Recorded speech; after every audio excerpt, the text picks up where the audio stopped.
Hello, ladies and gentlemen, and welcome to Mike Lansing Field as your Casper Spuds get ready to take on the Nebraska Prospects. This is Game 2 of the series, as the original Game 2 had been postponed due to rain. There was some talks of possibly doing a 7-inning doubleheader of today, but I think we're just going with the one, a full 9-inning, just one game, and then both teams will go their separate ways. But while we're here, we are ready to get going as the Spuds. They have been doing well in this homestand. I'm Logan Hunter alongside Nick Mitchell here. The Spuds have been doing well, but they fell in the next game. We'll see how they can answer. Yeah, thank you, Logan. As you mentioned, Saturday night's game was postponed after a downpour. The maintenance crew, and with some extra help from the Spuds players, had the field looking pretty pristine today. On Friday night, the Spuds faced a tough loss at home, falling 11-8. Despite the defeat, Dylan Schlotterback delivered an impressive performance with a grand slam, while Elijah Reeves went 2 for 4, scoring 2 runs, drawing 1 walk, and stealing a base. I'm excited to see how the Spuds respond today after facing some adversity here at home for the first time this season, dealing with that rain delay, which led to yesterday's game officially being rained out. To bring you into the ball field, we have a warm 73 degrees. Sun is shining, no clouds in sight with a moderate breeze. Logan, what do you say after the off day? Well, rain out yesterday. You ready for some baseball today? You know, I was ready about 15 hours ago, or 21 hours ago, I should say. But you know what? I'm ready now, and I'm excited to see how the Spuds can answer after the loss. And I know more than anyone that wants it more is the man standing out there at home plate right now, James Batten.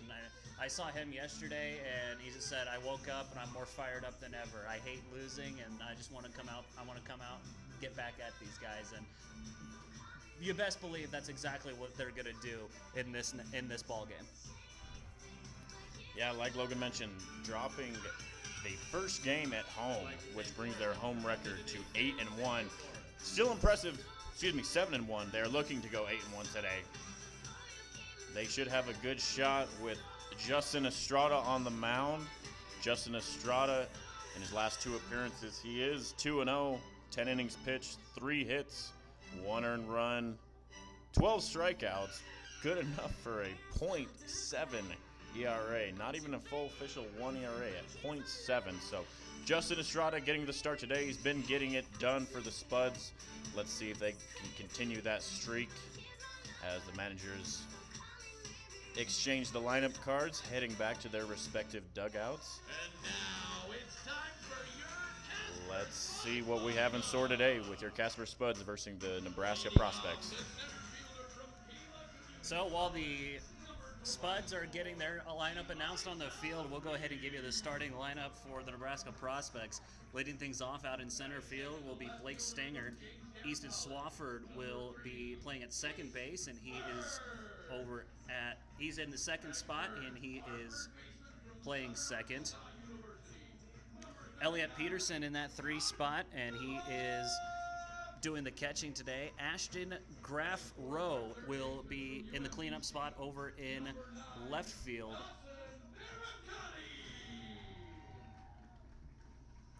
As batting in the 5th spot and doing the DHing, that will be Corey Kozat out there in the 5 spot. Batting 6th and out in right field will be Nicholas Saul. Batting 7th and playing over at first base is going to be batting 7th, and over at first base is going to be, just 1 second here, it's going to be A.J. Lucas over there. Tyler Palmer will be batting 8th over at shortstop, and last but not least in the 9 hole over at third base, that will be Trenton Berry. And as Nick mentioned, on the mound for the Spuds is going to be Justin Estrada, and we are just about ready to get underway as we will get things going as we are about ready for the national anthem. Your Spuds are coached by James Batten, Will and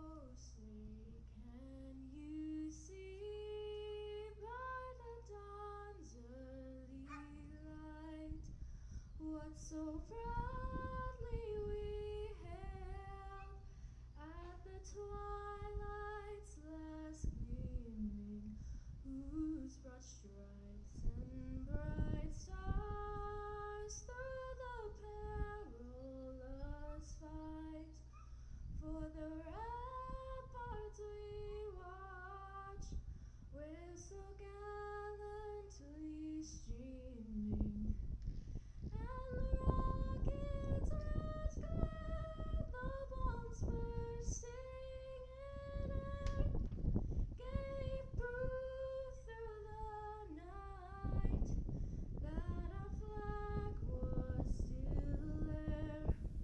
Oh, say does that star-spangled banner yet wave for the land of the free and the home of the brave?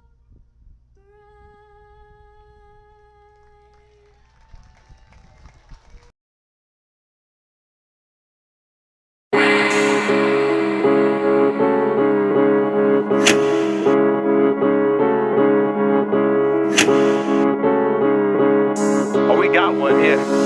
Ain't got time to be tricking on these fools. Ain't got time to be hating on you dudes. I ain't got time, ayy. I ain't got time, ayy. I ain't got time, ayy. I ain't got time, ayy. I ain't got time to be worried about what you be doing. I ain't got time to be worried if you win or losing. Nah, I ain't got time, yeah. I ain't got time, yeah. I ain't got time, yeah. I ain't got time, yeah. I woke up this morning 5:30. I had to get this money up. I had to start working. Everybody's pockets, they ain't hurting, but mine they keep expanding. I keep splurging on these fools for real.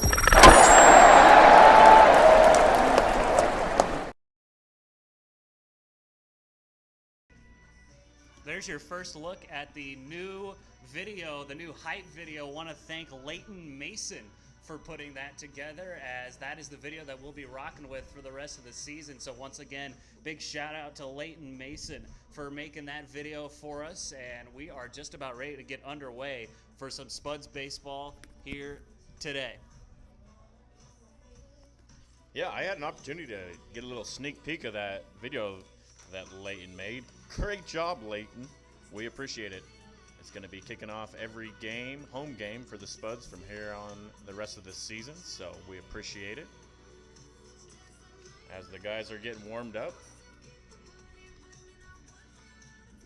And we're just about ready to get underway here at Mike Lansing, as of course, again, it is your Spuds taking on the Nebraska prospects. On the mound for the Spuds is none other than Justin Estrada from La Habra, California.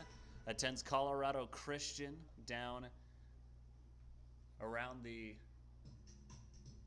metro area in Colorado. And we are just about ready to go. It'll be Bryce Stenger to lead things off, and this guy, we talk about him. He's swinging one of the hotter bats around, and he is an absolute menace on those base paths. Yeah, we did see it in Friday night's game. Stenger did collect 2 hits, 2 RBIs, and started off the top of the first inning with 2 steals after he got aboard. So, got to keep him off the base paths any way you can if you're Justin Estrada. He does have 10 strikeouts, Estrada does on the season, so let's see if he can tap into that early. He will be making his way to the box to get this one going, as it looks like we are right on schedule, sitting at that 3 o'clock first pitch. Just about ready to get going here at Mike Lansing.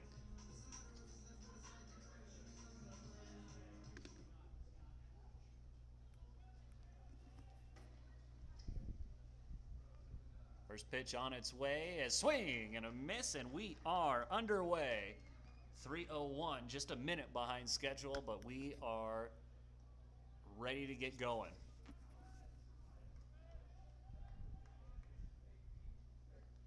Another swing and a miss, and a good job from Estrada getting ahead 0-2 to start things out.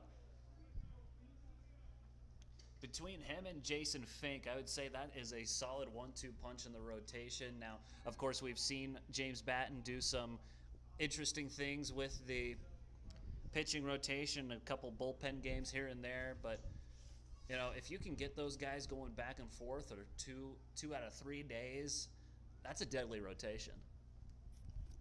And sneaky different builds on the two. They're definitely not similar in that regard.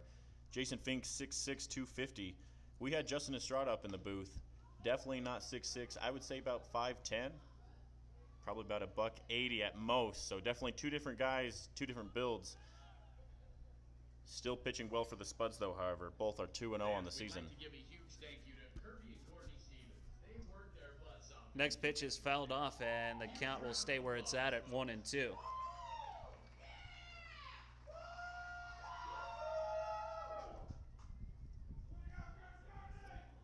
Next pitch on its way, and that's going to find the zone for a called third strike, and that will be the first out of the inning.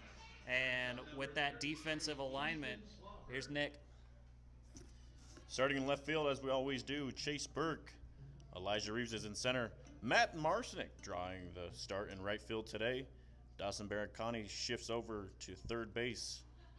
Played shortstop the last couple of games. Chandler Stocking, second base. Josh Phillips at first. As there is a foul ball. Dylan Slaughter back at shortstop. Cole Douglas doing the catching, and like we mentioned, Justin Estrada doing the pitching today. Elliott Swafford into the box. Also, I just looked it up. Justin Estrada listed at 5'8" on the Colorado Christian website, but man, that definitely doesn't stop him from generating some power on those pitches. Yeah, I probably overshot him, gave him a few inches there saying 5'10", but yeah, not much taller than myself, so 5'8", getting the job done. Doesn't matter how big you are, especially on that mound. It's still 90 feet, 9 inches. 0-2 on its way from Estrada as it's outside to Elliott Swafford. Estrada trying to make it back-to-back strikeouts here.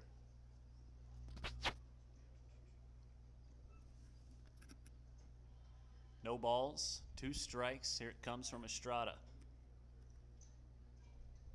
Fastball got him swinging. It's back-to-back strikeouts to begin the ball game for Justin Estrada.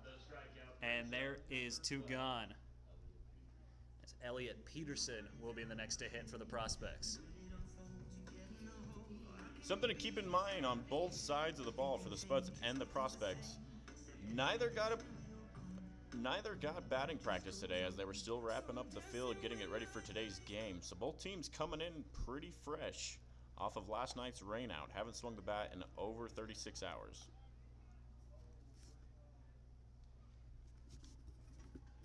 I think they did get a little batting practice in the cages over on the right side, but no, they did not take batting practice on the field as the next pitch finds the zone for a strike 1-1 to Elliot Peterson. They're not completely cold, but I wouldn't say they're completely warm either.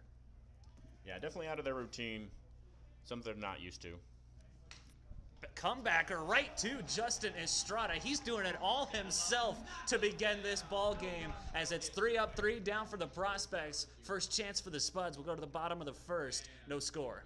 If you love ice cream like we love ice cream, you gotta love Cold Stone Creamery. We make our rich, super premium ice cream fresh in every store, every day to create the ultimate ice cream experience. Indulge in our signature creations, cakes, cupcakes, cookies, and shakes, all made with our signature ice cream. The flavors that won the hearts and taste buds of ice cream lovers around the world. So if you love fresh ice cream like we love fresh ice cream, come to Cold Stone Creamery, the ultimate ice cream experience.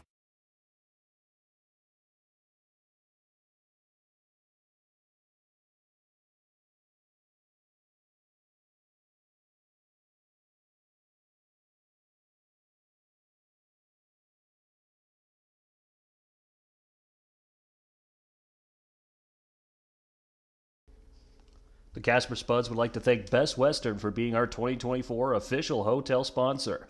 With Wi-Fi, breakfast, pet-friendly rooms, and so much more, Best Western is the best place to stay if you're trying to catch a game. You can give us a call at 307-439-2074 or log on to the Best Western website to book a room today. Be sure to ask for the Spuds rate and be treated like a king.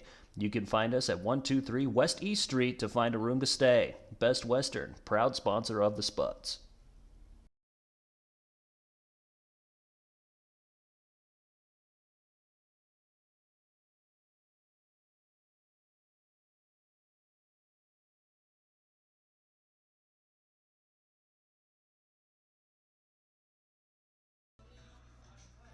Welcome back to Mike Lansing Field as the Spuds threw a 3-up, 3-down inning from off of 2 strikeouts from Justin Estrada as they'll get their first chance with the bats here. Leading things off for the Casper Spuds, playing out in center field will be Elijah Reeves. Batting second in left field is Chase Burke. Josh Phillips in the 3 spot over at first. Dawson Barricani manning the cleanup hole. He's at third. Dylan Schlotterback at shortstop is batting 5th. Batting 6th and behind the dish will be Cole Douglas. Kenny Jackson will be doing the DHing, and he's batting 7th. Batting 8th in right field is Matt Marsick. And last but not least, it's Chandler Stocking batting 9th and playing at second base. Man on the mound for the prospects will be Keenan Lentil, as he will get the prospects started here, as Elijah Reeves will dig in as he is ready to go here in the bottom of the first.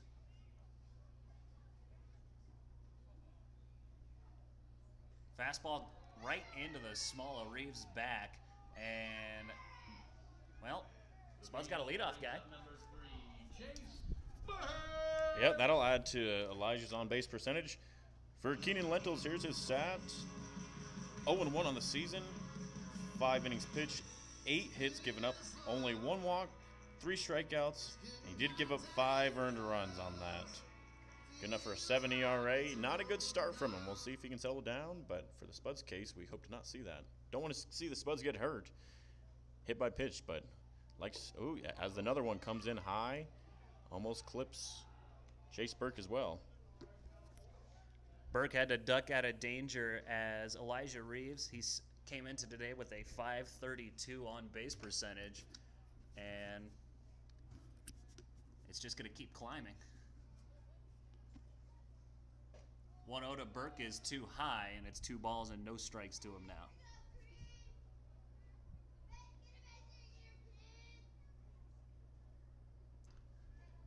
Two balls, no strikes to the Spuds left fielder.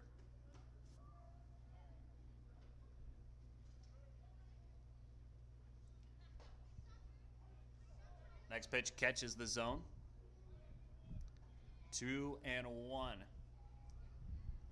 Burke out of Minot, North Dakota. Attends the University of Jamestown and was second team All Great Plains Conference for the University of Jamestown in this past season. Reeves breaks for second as Burke swings and hits one in the air to right center. Going over is the right fielder. He'll put it away, and the Spuds are going to be doubled up here. Little run and hit action, and then Reeves got to second and then turned around a little too late before he realized that the right fielder was going to make a play on it. Not a great break for the Spuds as Josh Phillips. If you want to face Josh Phillips, this is about the perfect spot to do it with nobody on and 2 out. Yes, I would agree, Logan, especially because Josh is tied for the team lead in extra base hits with his teammate Dylan Schlotterback, each of them collecting 5 extra base hits so far in the season. First pitch to Phillips misses, and he's ahead in the count 1-0.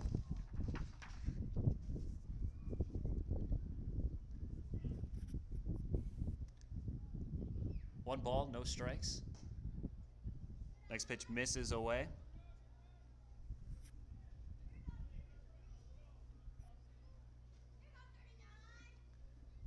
Two and 0 to Phillips. Little breaker finds the zone as just a changeup that Phillips stopped on. 2-1.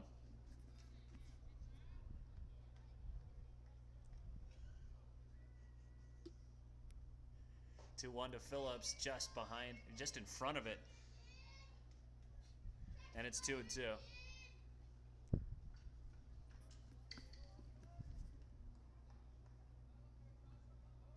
2 balls and 2 strikes. Here it comes to Phillips. Bounces to the plate, and now we're full 3-2. Payoff pitch coming for Lentil. Got a kid walking around in a pizza costume. If he's not participating in any of those races, we gotta get him in on that. Phillips takes ball 4, and he'll head over to first on the 2-out walk. Yeah, I'm pretty sure that Brody or Libby probably got something up their sleeve with that pizza costume, man. Well, I do see there's 3 lawnmowers that they have, but they're not lawnmowers. What you do is you pour bubble soap into them, and they'll make bubbles. And I think that's might be something that they have planned here soon. But we'll see what they got going on as Dawson Barricani digs in, and it's 0-1.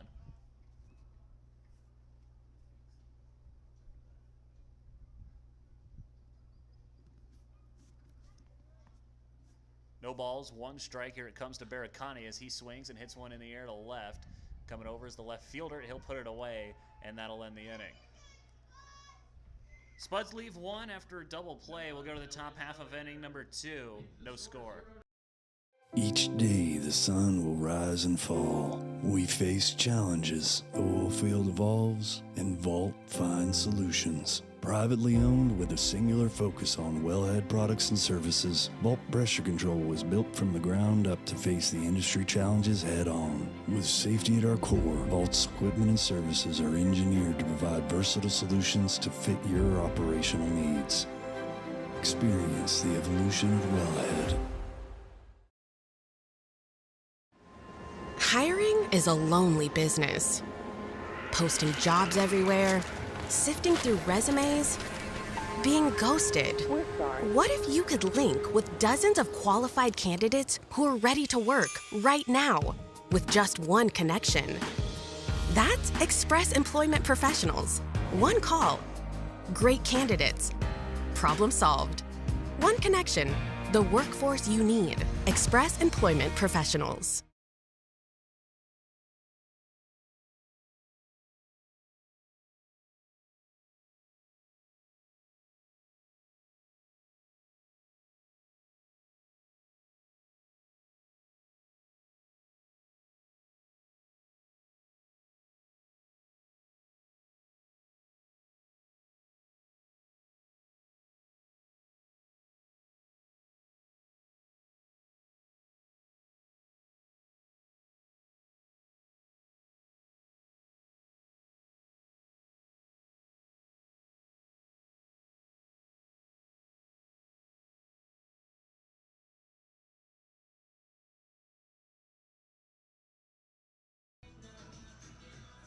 Top half of inning number 2 ready to get started, as it'll be Ashton Graff Rowe to dig in here. And as we're getting started here in the top of the second, we had our first pitch at 3:01.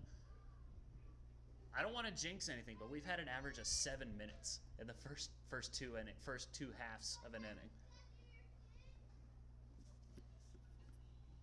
Yep, I know that Elijah Reeves did get on, but outside of that, he was doubled up on that hit and run play. So nobody on the base pass, nobody stirring up trouble. It was a 1-2-3 inning for Justin Estrada. And then, like I mentioned, Elijah did get on, but after that, 3 consecutive outs.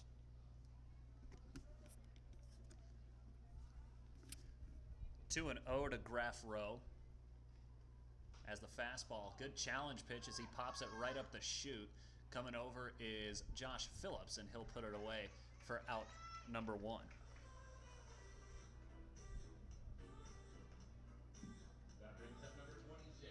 So to the plate will come Corey Kozad.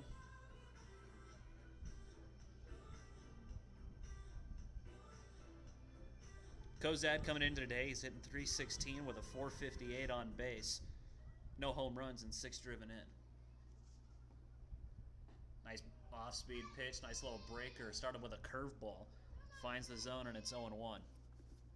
We talked about this before, and I'm sad I didn't get a chance to ask him about this, but Justin Estrada, as the fastball check swing, Yep, they'll say he went around 0-2. Estrada did a lot more hitting and playing in the field than he did pitching in his time at Colorado Christian. But now he's here pitching for the Spuds. Fastball is swung on and just over the head of Barricani at third.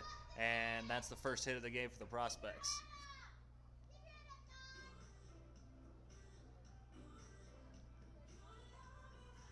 Number 31, Nico Saul.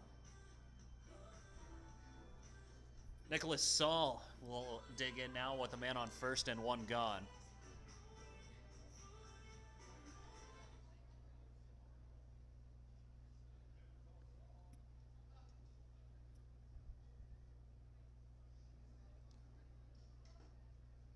First pitch catches the outside part of the zone. Good starting pitch from Justin Estrada, and it's 0-1.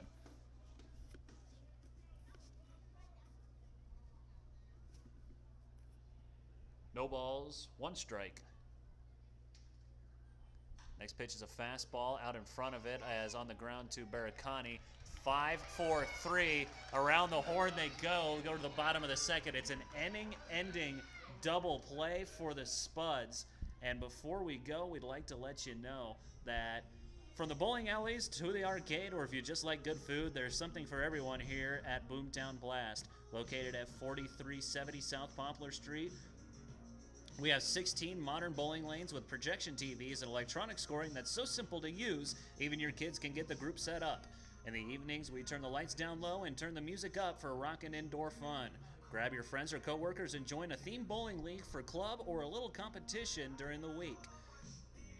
On the weekends, we're Club Boomtown, the perfect cure for there's nothing to do in Casper. Call us at 307-333-4990 for more information, and we'll make sure you have a blast at Boomtown Blast. Bottom of the second coming your way next. Hi, I'm Super Bowl 50 champion Ryan Harris, and my dad's life was saved when a hero said yes to organ donation. Right now, nearly 150 Wyoming residents are waiting for a life-saving transplant. One heroic choice can save and heal lives.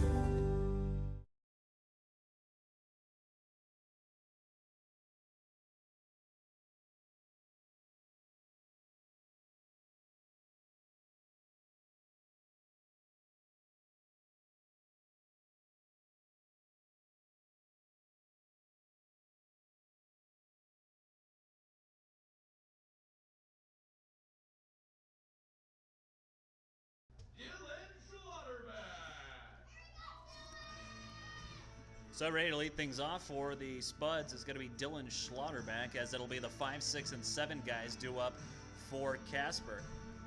Spuds got a couple of base runners. They left one stranded in that bottom of the first.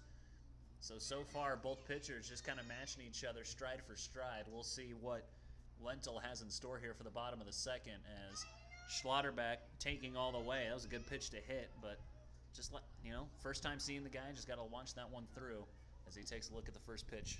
0-1.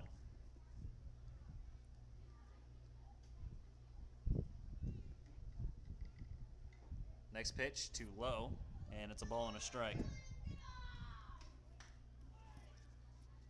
Like mentioned before, Dylan tied with Phillips for the most extra base hits on the Spuds. Hit a grand slam on Friday, trying to bring his Spuds back into the game with his first home run of the season. Next pitch, fastball catches the outside part of the plate, and it's 1-2.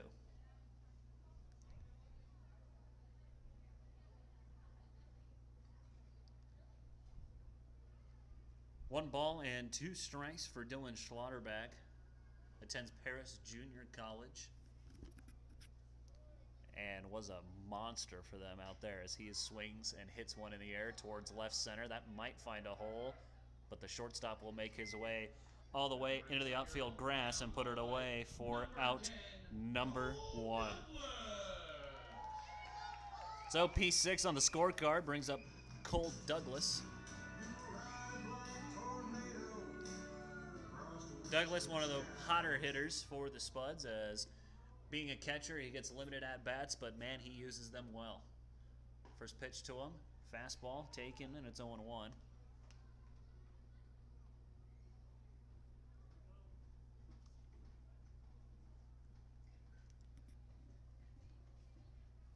balls and a strike. Here's the pitch to the Spuds catcher as he swings, and soft liner, little popper towards the left side of the infield is going to be gloved by the third baseman, and there is out number 2.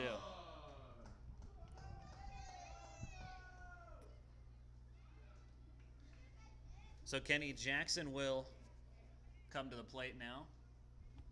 Usually find him out in right field in these times, but he's doing the DHing today. First pitch to him is a fastball that he lifts towards the left side, as the center fielder will come over and put it away, and a 3-up, 3-down inning. We'll go to the top half of inning number 3. Still no score here at Mike Lansing.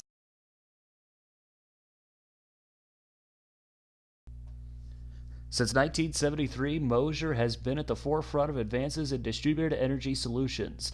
These innovations substantially reduce flaring and offer customers significant reductions in operating expenses. The company's products and commitment to customers are recognized throughout the industry as the gold standard for low emissions, reliable, and durable natural gas generators and hybrid generator systems. For all your energy needs, call Moser Energy at 307-234-7833.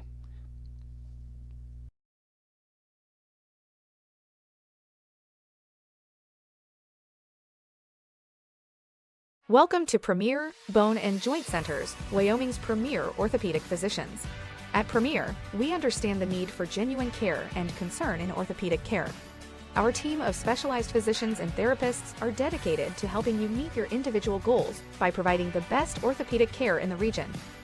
We offer a wide range of specialized services customized to your needs. Begin your healing journey with us at Premier Bone and Joint Centers today. Visit us at premierboneandjoint.com.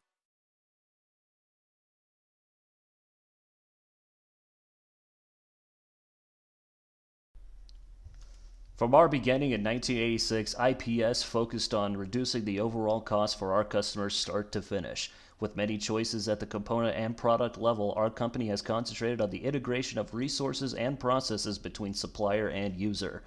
Our sales staff is available to work with you on reducing overall manufacturing and construction costs through innovative lean processes and technology solution. We maintain complete and comprehensive inventories to keep your project on time and within budget. IPS, proud supporter of the Spuds.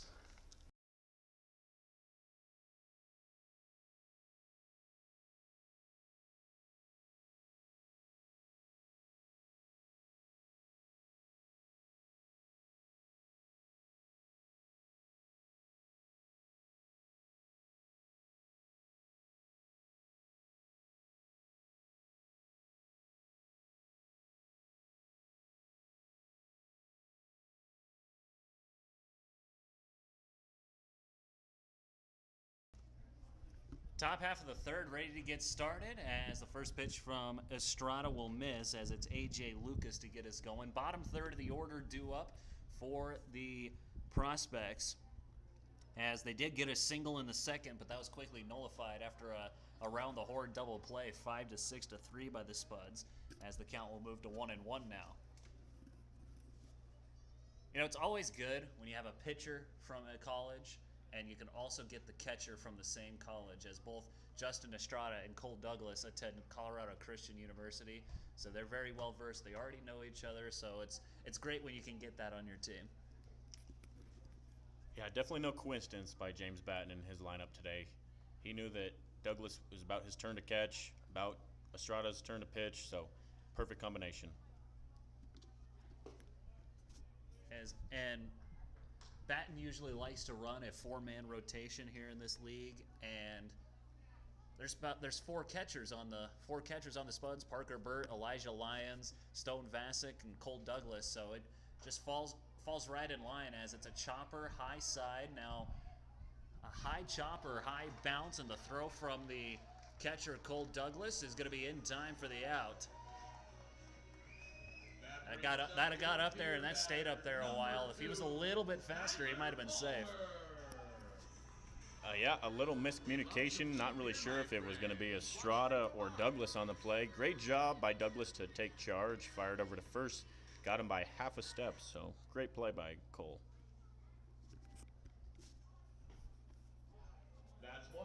Tyler Palmer takes a look at the first pitch strike, and it's 0-1.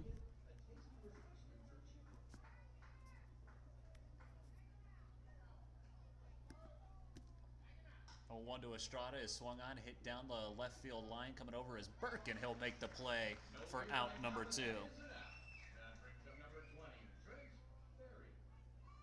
As Trent Berry will be the next to hit.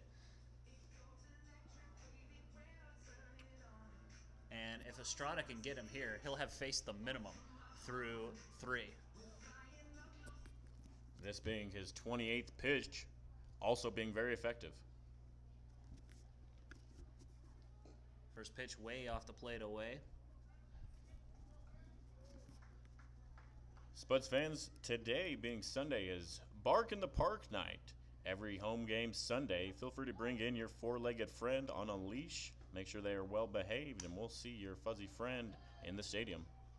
Chopper towards the right side as Phillips will just take it himself for the out, and that will be the end of the 3rd inning. So another 3-up, 3-down inning for the Spuds, forcing the prospects back into the dugout as bottom half of inning number 3 ready will be on the way. And I'd like to let you know about Platte Valley Bank here. Platte Valley Bank is available at many locations in the state of Wyoming, including 2 locations right here in Casper. With banks in Casper, Cheyenne, Torrington, and Wheatland, we have places all over the southeast Wyoming to help you and your banking needs. From 8:30 to 5, our employees will be more than happy to assist you right here in Casper. Make your way to 3131 Southwest Wyoming Boulevard or give us a call at 307-265-3400. Platte Valley Bank, proud sponsor of the Spuds, member FDIC. This is Spuds on YouTube. If you love ice cream like we love ice cream, you gotta love Cold Stone Creamery. We make our rich, super premium ice cream fresh in every store, every day to create the ultimate ice cream experience. Indulge in our signature creations, cakes, cupcakes, cookies, and shakes, all made with our signature ice cream. The flavors that won the hearts and taste buds of ice cream lovers around the world. So if you love fresh ice cream like we love fresh ice cream, come to Cold Stone Creamery, the ultimate ice cream experience.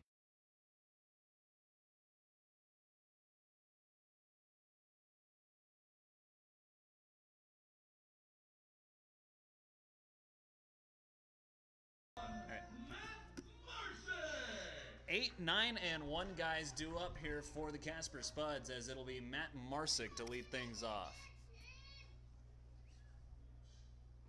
First pitch is a breaking ball, catches the zone. Marsick just watching the first one by, and it's 0-1.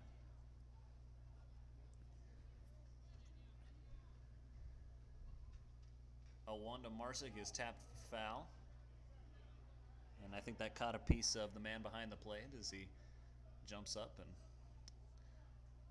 walks it out.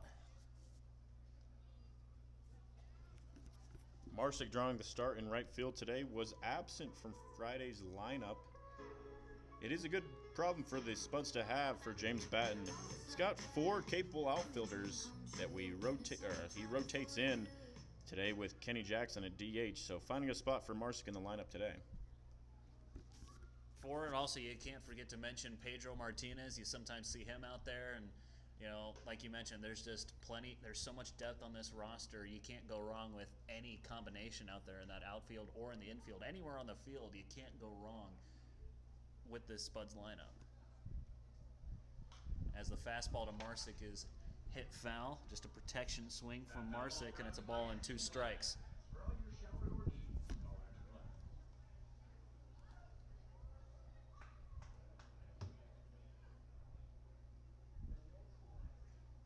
Fastball to Marsick bounces to the plate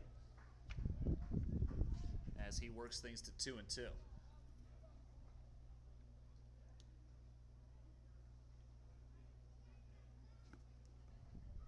Marsick swings and taps one towards the right side of the infield. Second baseman, a little shovel over, and there is out number 1 as Marsick, the second baseman, might have made a little contact there, but I think Marsick's okay.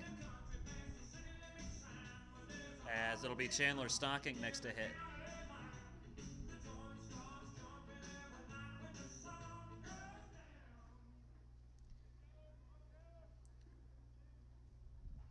First pitch to the Midway, Utah native is on the inside part of the plate for a strike, and it's 0-1. Also attends the College of Idaho and won a Gold Glove in the Cascade Conference for the College of Idaho and the Coyotes. And the Coyotes. You say Coyotes or Coyotes? Coyotes. It's being from Wyoming, I should know. Coyotes. Unless you're talking about the team in the NHL that no longer exists. 1-2 is popped up. Maybe playable, but it will not get playable as it'll bounce foul. Chandler Stocking on this homestand. 2 doubles, 2 RBIs. Looking to get a board here for the first time today in his first at bat. 0-2 the count.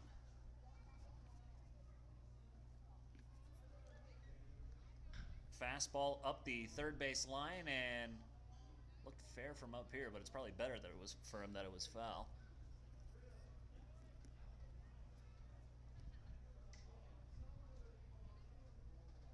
Still only 1 out here in the bottom half of inning number 3. Already in the bottom half of the third, and we're only about half an hour into this game.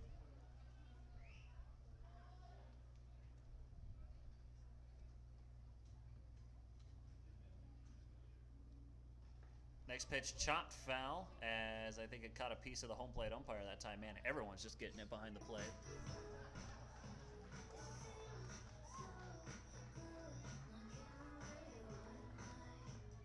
Don't worry, Tom, we're bringing some ice. That's Tom Day behind the dish for this one.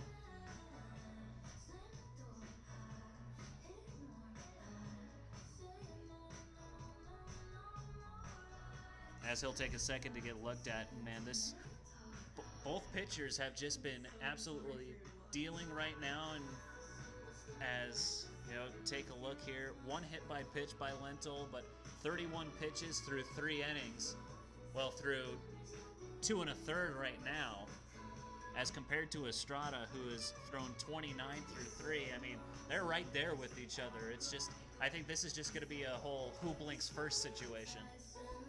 I think you're right, and I believe if you are fortunate enough to get some base runners on, you will be aggressive with them by seeing how efficient these pitchers are working today. We saw Elijah Reeves go on the hit and run. Unfortunately, was caught by the right fielder, and they were able to double him up. So Spuds have the right idea, I think, being aggressive early on the base paths. Just need to get a few more runners.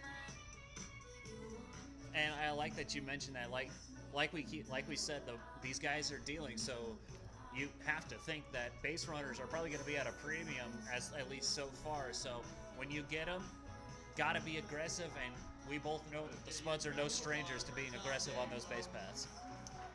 Yeah, exactly right. They are 41 for 41 on steal attempts. I know that's probably our favorite stat here up in the booth, but it is just fascinating to watch. 41 of 41 on steal attempts so far this season by the Spuds.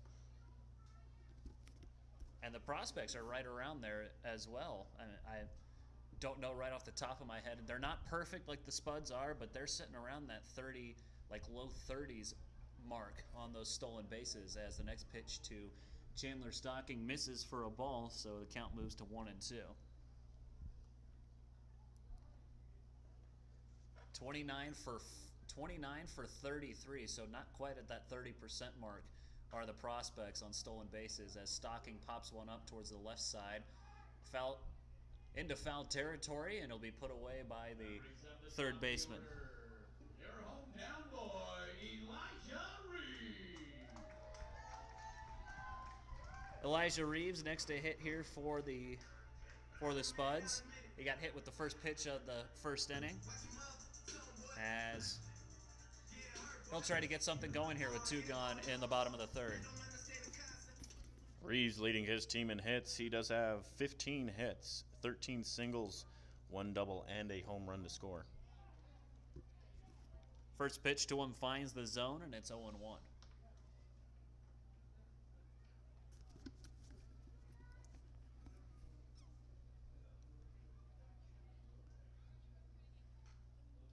Another fastball is hit back foul.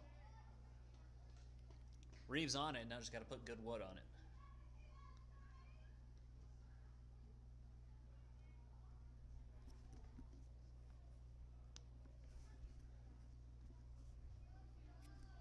No balls and 2 strikes to the Casper, Wyoming native.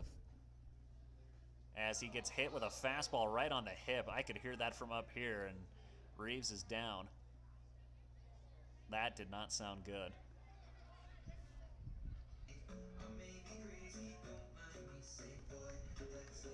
He's laughing it off with Day. I think he'll be okay. Trainer's gonna come out and look at him, just make sure he's okay. I mean, man, that was a fastball. Like I said, you can hear that from up here. The hit by pitch brings up number 3. Yeah, it does look like Elijah's shaking it off as he's making his way to first base. Second hit batsman already today, both being Elijah Berg. So we'll see if that hit by pitch has any effect on him on the base pass, as it was lower body.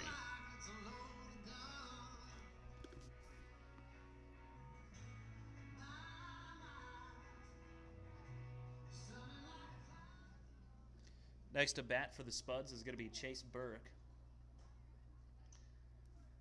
As with those 2 hit by pitches,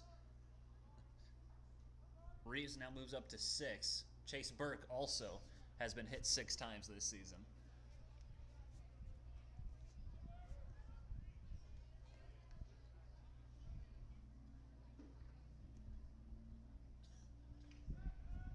Throwing a check on Reeves. So even after getting hit in the hip, he's still a threat to run out there. Yeah, prospects know it. Like we said, we think that's going to be the game plan early. Get runners on, move them over. As Reeves almost got caught off balance as he jumped to the right as the pickoff came over, but was just barely able to get back in time.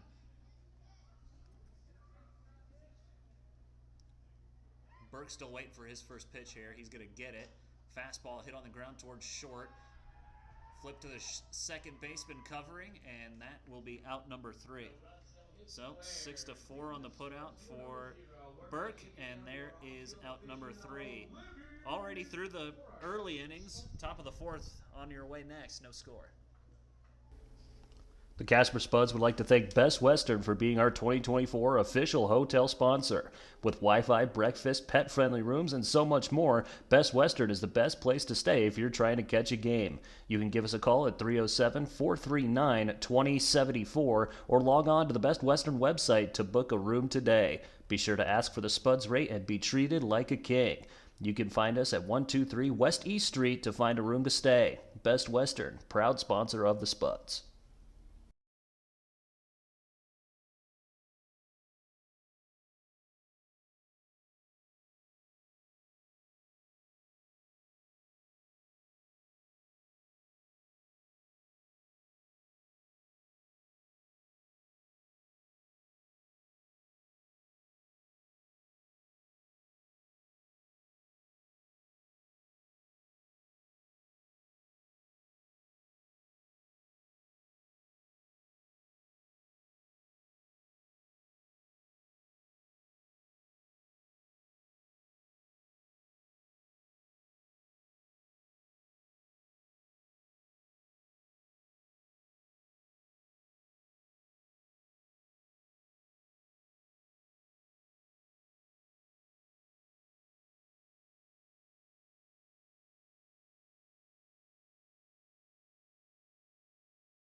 Top half of inning number 4, as it'll be the top third of the order.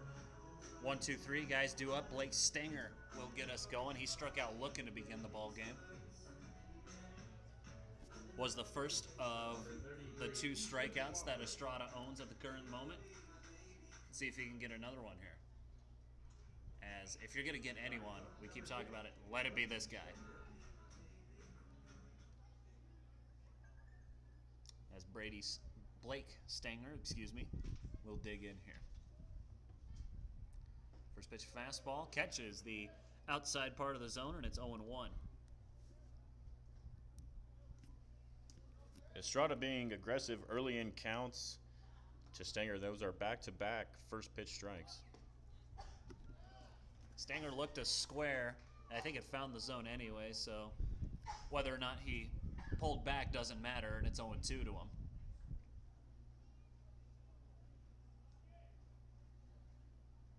Oh, 2 from Estrada.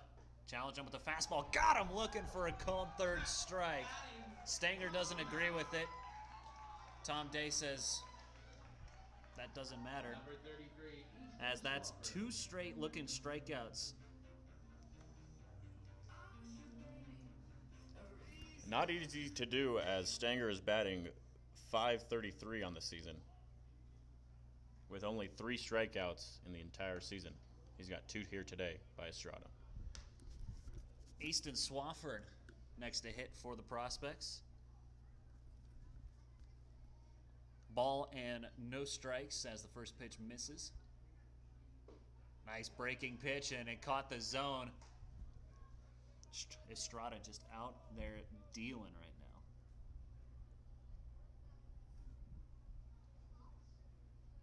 Tried to go after him with the fastball, stays up, but it's 2-1.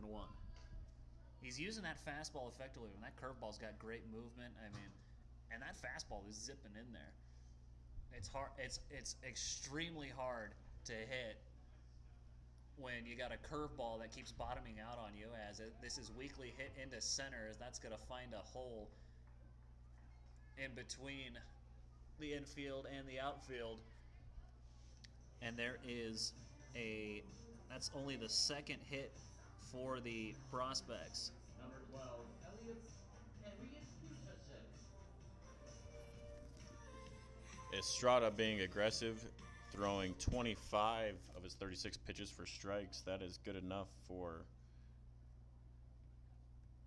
a 72% strike rate. He's going to add to it there as the swing and miss from Elliot Peterson puts the count at 0-1. Hey, the last time the Prospects got a single, it was an inning-ending double play. Let's see if they can do another one here. Let's see if we can get another one. Breaking pitch finds the outside part of the zone, and it's 0-1. Peterson lined out to Estrada in the first inning to end it.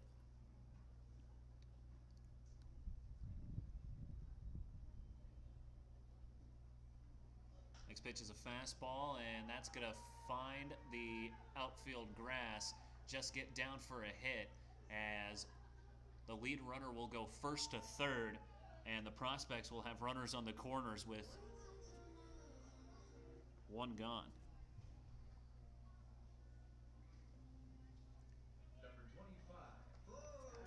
So back-to-back base hits for the Prospects.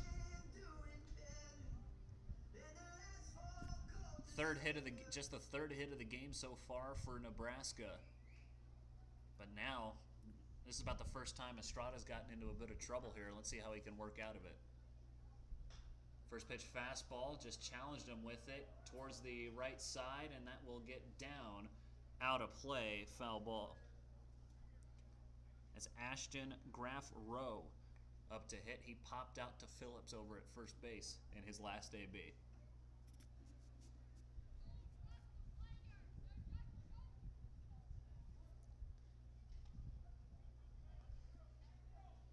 No balls and a strike.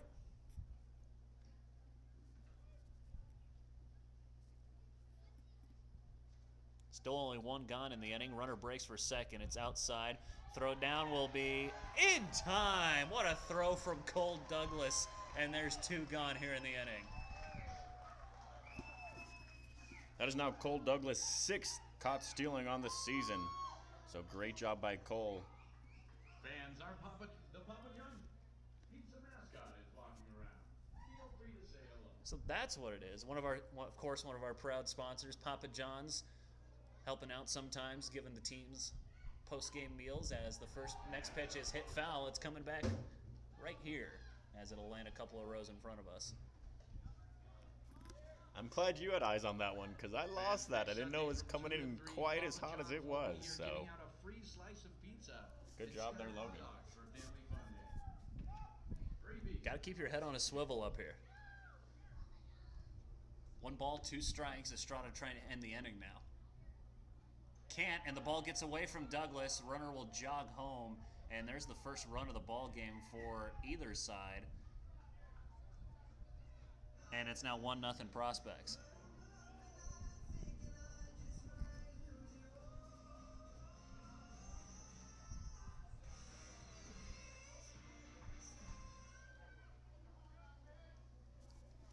So Estrada unable to keep that runner from scoring, but limit the damage here. Just get your guy, as the next pitch is popped up. Going back on it is Douglas, but this will get out of play.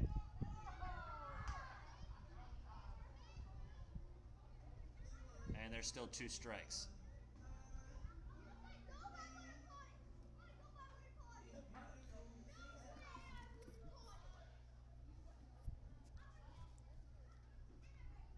Two balls and 2 strikes to Groff Rowe.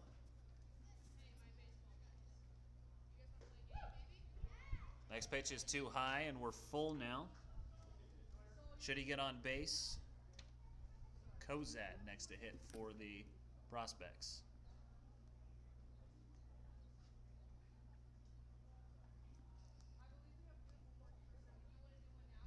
Fastball got him swinging, and there's out number 3. 4th strikeout of the ball game for Justin Estrada. 1 run does come in to score after the passed ball. As bottom half of inning number 4 we go. Prospects get on top here. It's 1-0. If you love ice cream like we love ice cream, you gotta love Cold Stone Creamery. We make our rich, super premium ice cream fresh in every store, every day to create the ultimate ice cream experience. Indulge in our signature creations, cakes, cupcakes, cookies, and shakes, all made with our signature ice cream. The flavors that won the hearts and taste buds of ice cream lovers around the world. So if you love fresh ice cream like we love fresh ice cream, come to Cold Stone Creamery, the ultimate ice cream experience.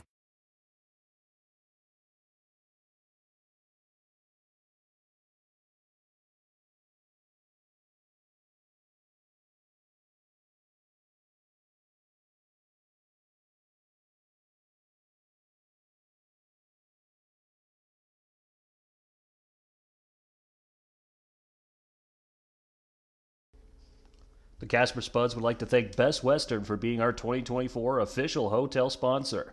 With Wi-Fi, breakfast, pet-friendly rooms, and so much more, Best Western is the best place to stay if you're trying to catch a game. You can give us a call at 307-439-2074 or log on to the Best Western website to book a room today. Be sure to ask for the Spuds rate and be treated like a king. You can find us at 123 West East Street to find a room to stay. Best Western, proud sponsor of the Spuds.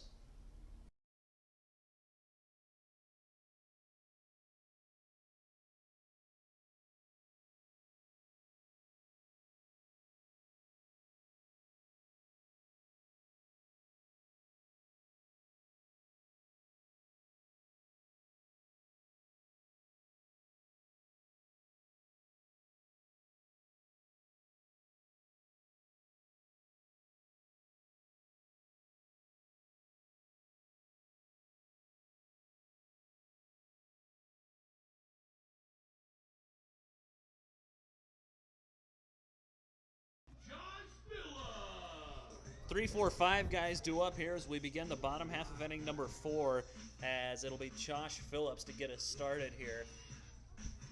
Through 3 innings, just realized the Spuds still have yet to get a hit. Spuds are sitting on 3 base runners.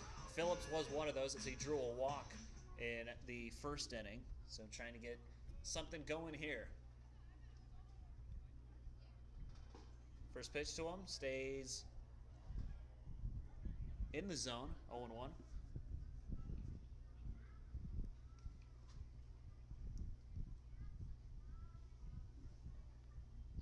A 1 to him, also catches the zone. So quickly, Phillips down 0-2 here.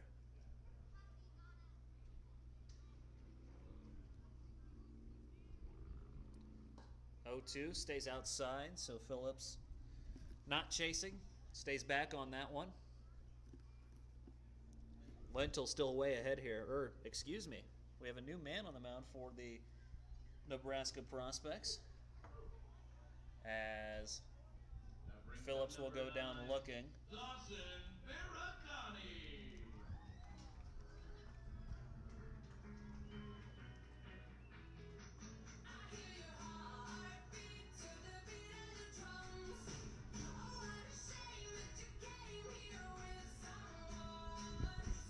It's Colton Homolka on the mound, making his appearance here.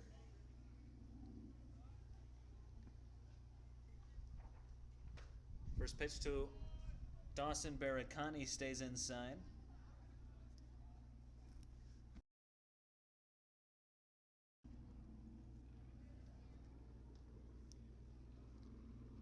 Fastball to Barakani is tapped foul, and quickly he's down 0-2.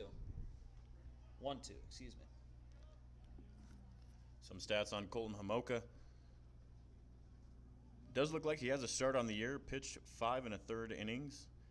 0 for 1 on the year. 3 hits, 3 earned runs, 4 walks, 7 strikeouts for a 3.93 ERA. Next pitch misses, moves the count to 2-1.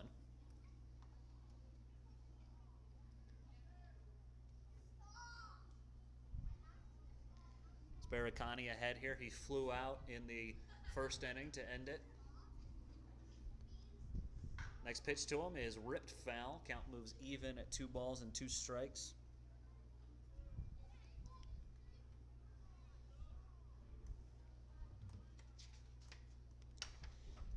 Dawson in the game back on Friday went 2 for 3 with a couple of singles.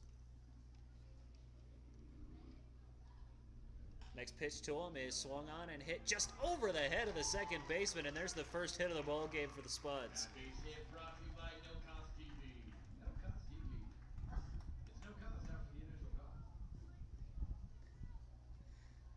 That brings up number 30. So one out base knock for the Spuds, and here comes Dylan Schlotterback.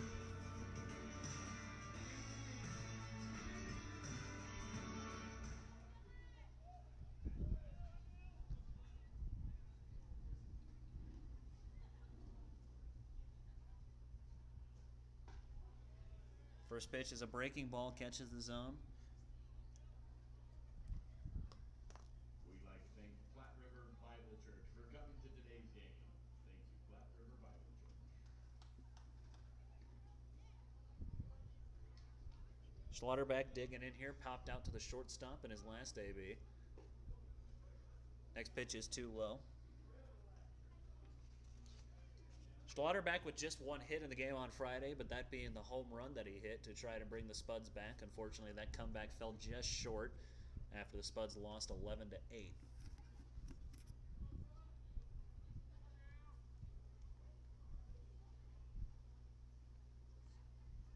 Next pitch to Schlotterback. Catches zone. Throw behind the runner will not be in time as Barakani gets back safely.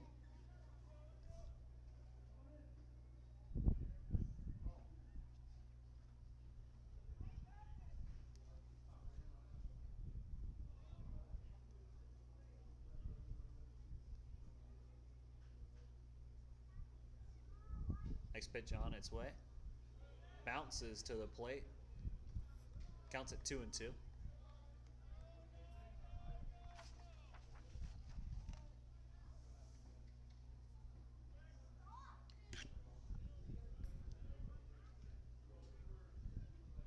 And I think we might be crossed up on the signals there as Homolka was kind of throwing his hands up at the umpire, or at his catcher. I think they got it figured out now. Fastball up and into Barakani. Or excuse me, it's Dylan Schlotterback at the plate. Barakani over at first base.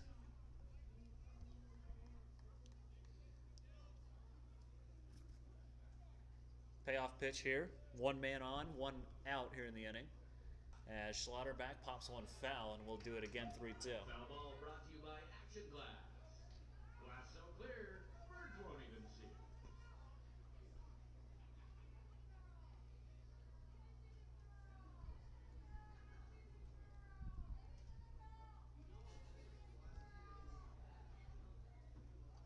Payoff pitch coming up here for Homolka. Fastball hit into left field, and that's going to get down for a hit. Barakani will be held at second, and it's going to be first and second with one gone for the hot bat Cole Douglas. You know, it was only a matter of time before the Spuds were able to kind of get things going, but give the prospects credit. They have forced the Spuds to not get those early hot starts that the Spuds are used to getting.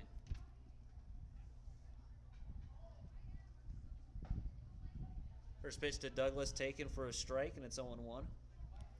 Yeah, I'm glad you brought that up, Logan.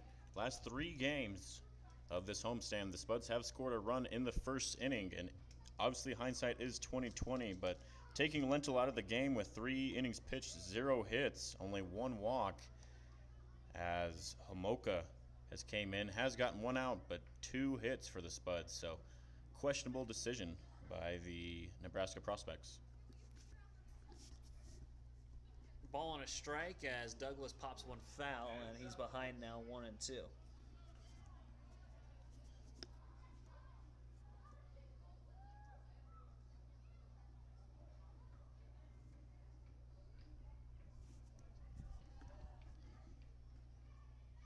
One, 2 to Douglas, got him swinging, and there's 2 gone.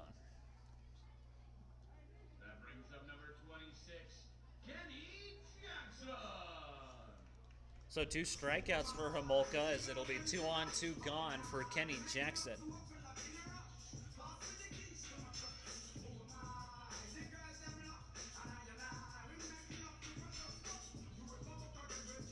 But Jackson, one of the hotter bats, as in this homestand, he's one of 5 guys hitting 300 or better for the Spuds, as the first pitch to him inside for a ball, 1-0.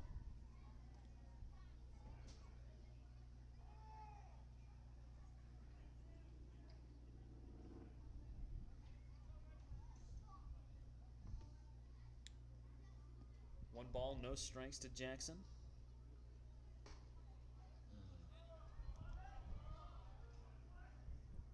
Next pitch taken for a strike. Don't think Jackson agreed too much with that one.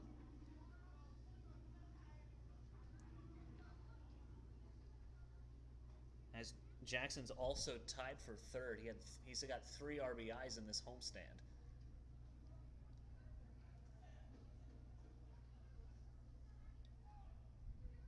Fastball inside to Jackson. 2-1 the count to him.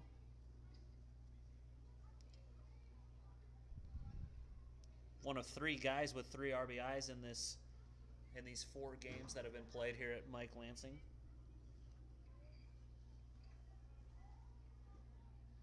Fastball hit in the air to right, but that's going to be right at the right fielder, and it'll end the inning. So Spuds get a couple guys on, but they can't bring anyone home. And before we go, we'll like to tell you that Banner Health is a proud sponsor of the Casper Spuds, and will be sponsoring our player of the game. We'll be sponsoring our player of the game of the 2024 season. In October of 2020, Wyoming Medical Center partnered with Banner Health to become the healthcare system's flagship hospital for the state of Wyoming. Banner Wyoming Medical Center is the largest hospital with 2 campuses and 14 primary specialty and immediate care clinics.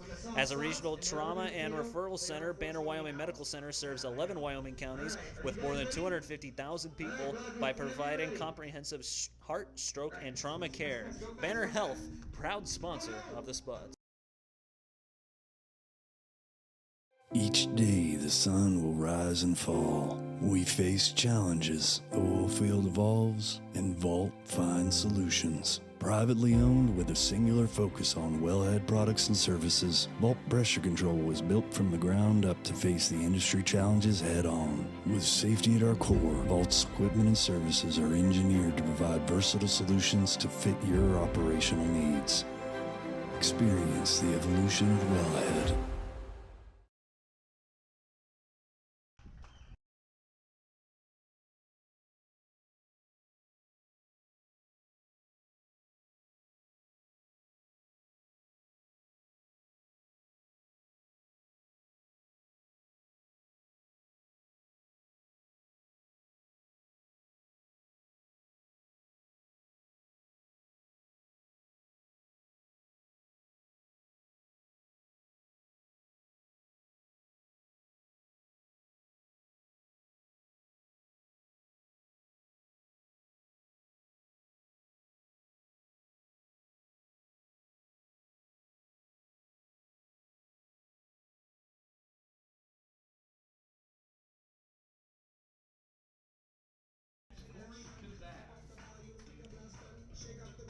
Top half of inning number 5, ready to get underway. Spuds had their best opportunity to get to answer the one run put up by the prospects, but left a couple of guys stranded as first pitch to Corey Kozad will be taken for a ball, 1-0.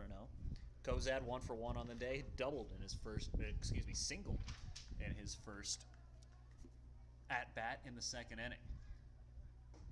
Next pitch to him finds the zone. And it's a ball and a strike.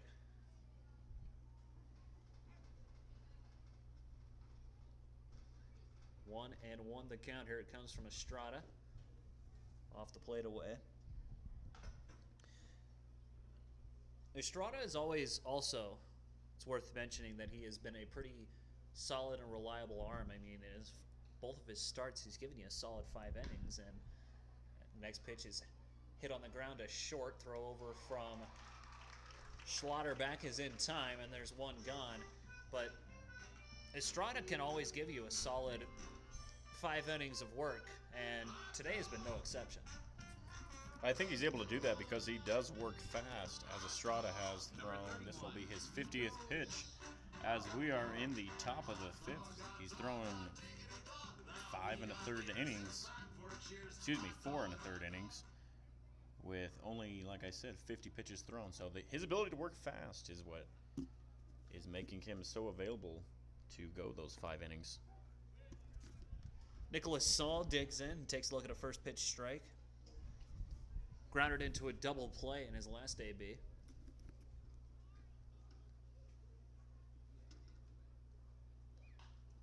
Next pitch is hit foul. And all of a sudden Estrada ahead here, 0-2. Looking for strikeout number 5 here on the ball game.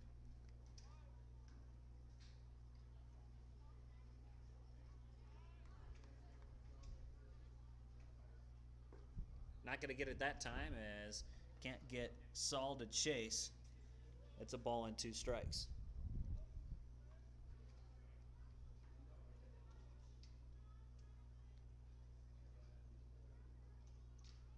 One-two fastball, chopped foul. Good job of Saul just getting on top of that thing and fighting it off, giving himself a little more life in this AB.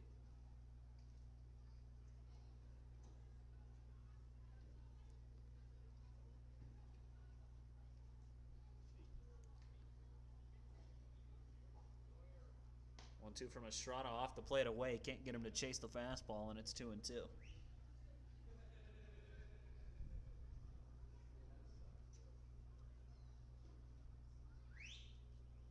Next pitch from Estrada. Swung on up the third base line. It'll just get foul. And we'll stay at 2 balls and 2 strikes. Has that wind stayed consistent, or has it shifted a little bit? It's blowing in and to the left here at Mike Lansing at the current moment. I think it was just blowing right to left before. As the fastball cut on and missed, and there's out number 2. Strikeout number 5 on the ball game for Estrada. Has warmed up a little bit. It is now 76 degrees. Wind picked up a little. It was 11 at first pitch. It is up to 14 miles per hour, as it is swirling around out there, as that American flag tells us blowing in right to left, as it looks like. Unusual for Mike Lansing Field.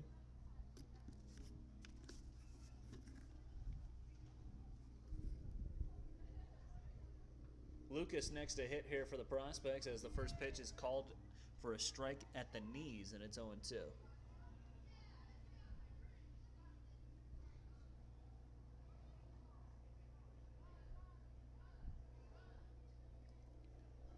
One, I should say, as the next pitch is fouled back. I think that went right between the legs of the home plate umpire. Now it's 0-2. Lucas grounded out to the catcher in his last AB.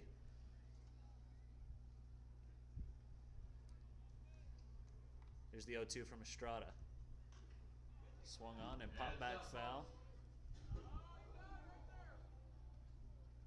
Nice hands, Steve.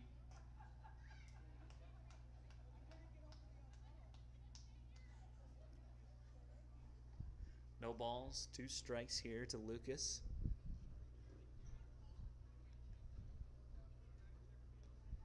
Nice pitch from Estrada. Got Lucas swinging again. Back-to-back strikeouts to end the inning, as that's now strikeout number 6 on the ball game for Justin Estrada. Before we go, let's hear about Liberty Tax. Liberty Tax coming soon. New owner, new location, new tax school. Need help now? Call 307-387-3237 for all your tax needs. We'll be back. Hi, I'm Super Bowl 50 champion Ryan Harris, and my dad's life was saved when a hero said yes to organ donation. Right now, nearly 150 Wyoming residents are waiting for a life-saving transplant.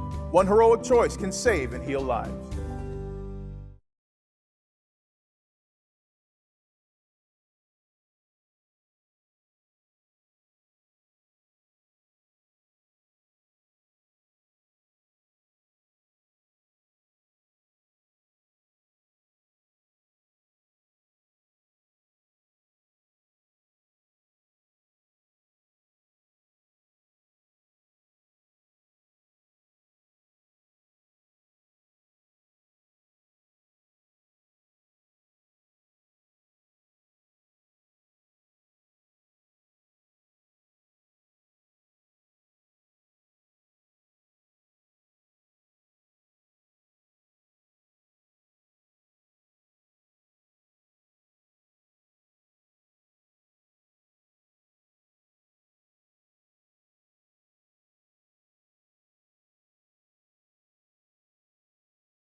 Eight, 9, and 1 guys due up for the Spuds here in this bottom half of inning number 5, as Matt Marsick will dig in here. First pitch up and away to him. Marsick leading the team in RBIs. 16 RBIs. Batting in the 7th hole. Shows you how deep these Spuds are. Next pitch to Marsick, taken for a strike. Counts evened up at a ball and a strike. Marsick out of Arlington, Texas, attends Oklahoma Baptist. Next pitch is outside, 2-1.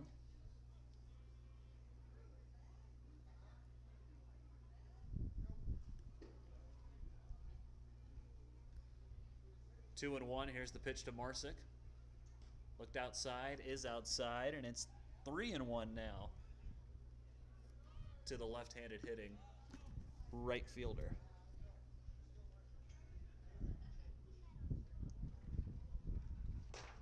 Fastball off the plate away for ball 4, so a leadoff walk for the Spuds.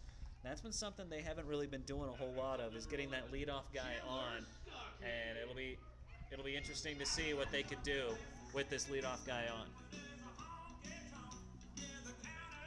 Yeah, exactly right. With only 2 hits in the ball game and 2 walks, not a lot of action on the base path so far for the Spuds. We'll see if that changes with Marsick here. First pitch to Chandler Stocking is too low. The answer to that last question on Are You Smarter Than a Spud is the Casper Spuds Aging Sod Busters. Fremont Move. Claims them. 1-0 as Marsick breaks. Pitches a called strike. Head first slide is... Throw is not in time. Good slide there from Marsick. Sasquatch, Nebraska prospects. And the Ojai Zap. Marsick almost overslid that bag, but he did a good job of staying on there.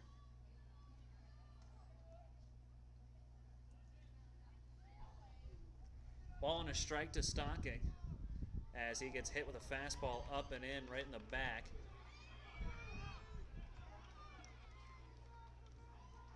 As that'll be a guys on first and second now with nobody out.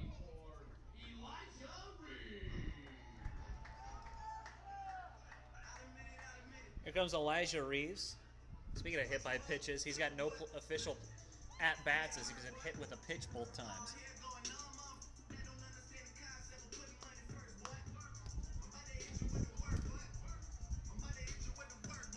Elijah, normally batting leadoff as he is today, hasn't seen a lot of runners in scoring position as he only has 6 RBIs on the year. Looking to add to that total here.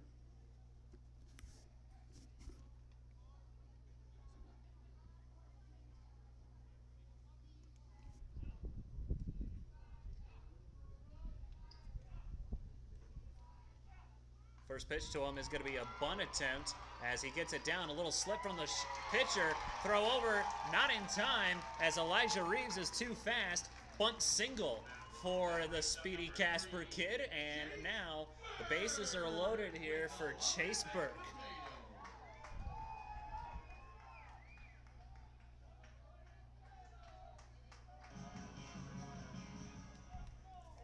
Chase Burke, perfect opportunity here. This homestand, he is batting .417.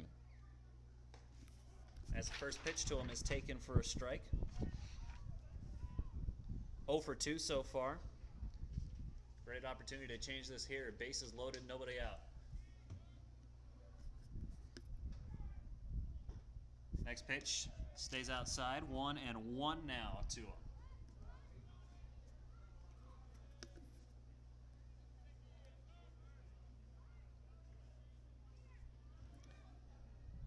One to Burke. Stays inside as he ducks out of danger. 2-1.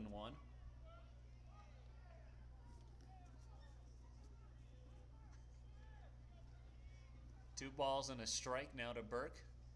Trying to stay ahead here. As he swings and fouls one back.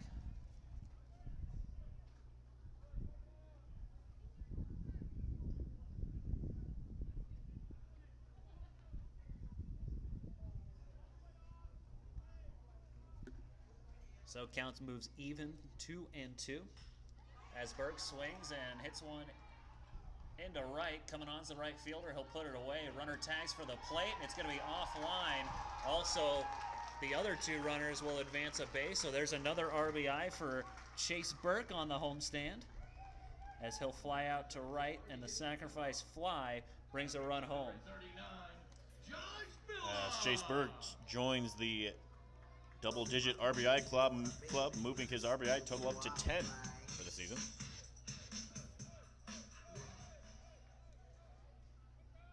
And he's gotten half of those RBIs in this homestand alone. That's now the 5th one in these 4 games between the Sodbusters and the one against the Prospects, as the first pitch to Josh Phillips is taken for a called strike.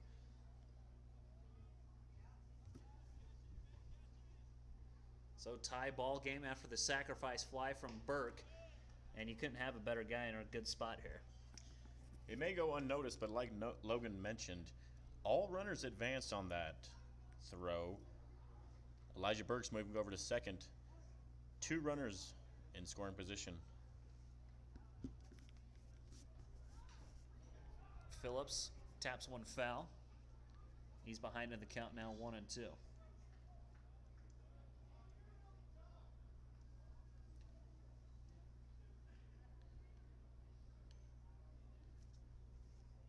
Phillips with runners in scoring position, hitting a solid .455 with guys in scoring position.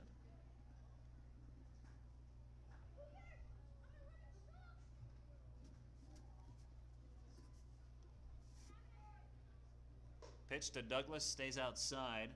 He's evened it up at 2-2.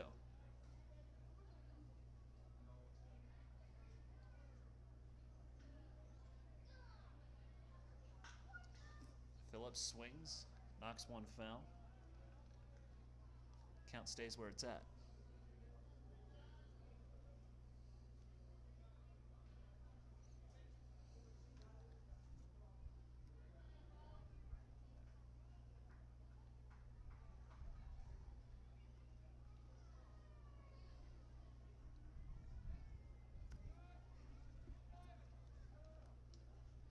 2-2 the count to Phillips as he swings and gets one foul. Too close to take there. Good job of just fighting that one off.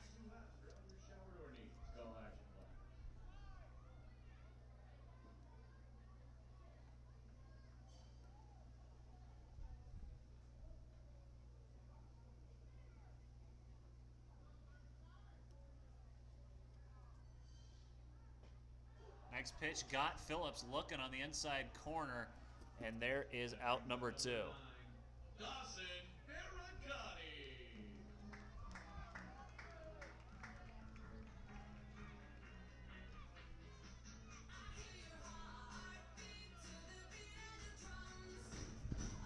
Two outs now and runners on second and third as Dawson Barricani will come to the plate. He got the first hit of the game for the Spuds, or with a single. Spuds would love another single here. Fastball taking all the way is Barricani. It's taken for a strike, and it's 0-1.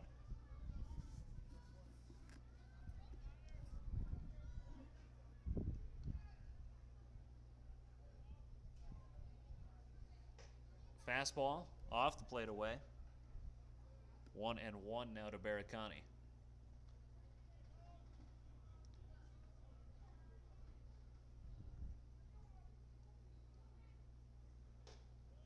Another fastball stays high, 2-1. Good eye there from Dawson.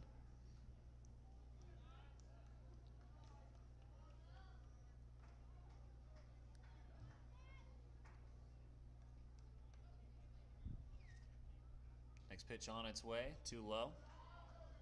Colton Homolka is still out there. This is his second inning of work. He's worked into a little bit of trouble here in both innings. Trying to tightrope out of danger here. Fastball caught the zone. Count moves full, 3-2.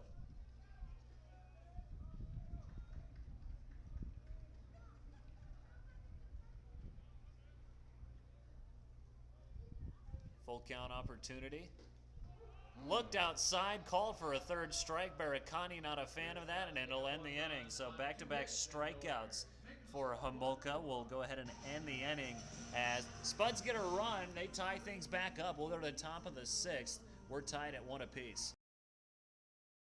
Welcome to Premier Bone and Joint Centers, Wyoming's premier orthopedic physicians. At Premier, we understand the need for genuine care and concern in orthopedic care.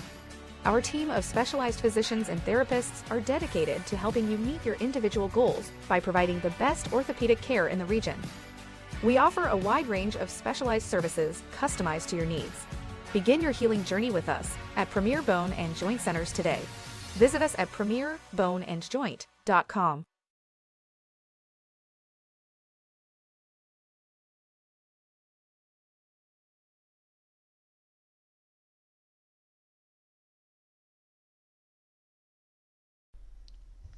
From our beginning in 1986, IPS focused on reducing the overall cost for our customers start to finish. With many choices at the component and product level, our company has concentrated on the integration of resources and processes between supplier and user. Our sales staff is available to work with you on reducing overall manufacturing and construction costs through innovative lean processes and technology solution. We maintain complete and comprehensive inventories to keep your project on time and within budget. IPS, proud supporter of the Spuds.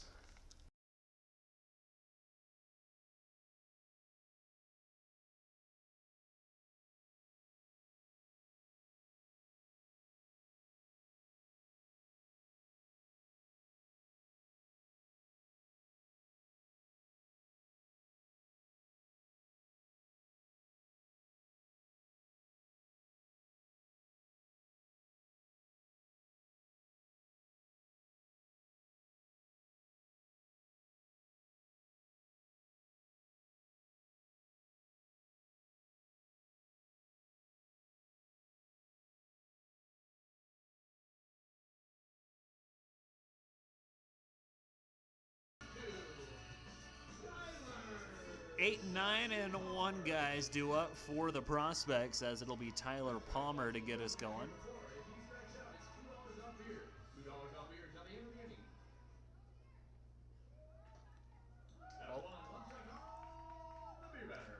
Palmer 0 for 1 on the day as he flew out to left in his first AB as he cuts and misses at the first pitch from Justin Estrada out there for his 6th inning of work.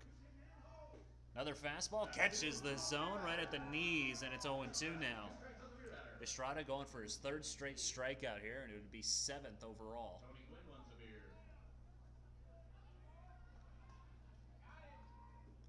Next pitch bounces to the plate, can't get Palmer to chase, and it's 1-2.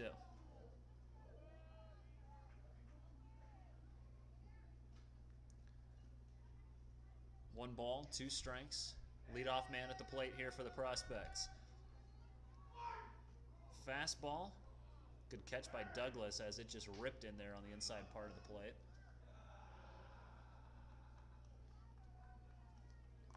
It's inside, off the plate, I should say. And it's 2-2.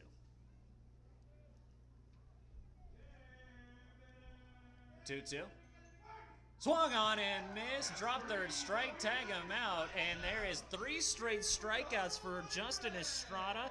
That's number 7 on the day. And there's 1 gone here in the top of the 6th. That brings up the next dancing queen, number 20, Tyler Berry.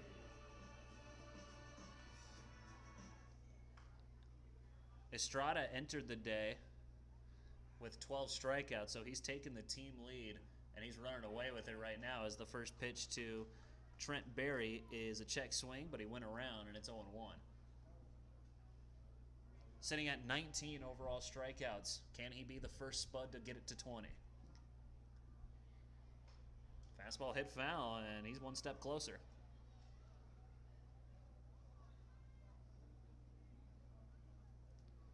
Hey, in every inning that Estrada has gotten 1 strikeout, he's gotten another one, so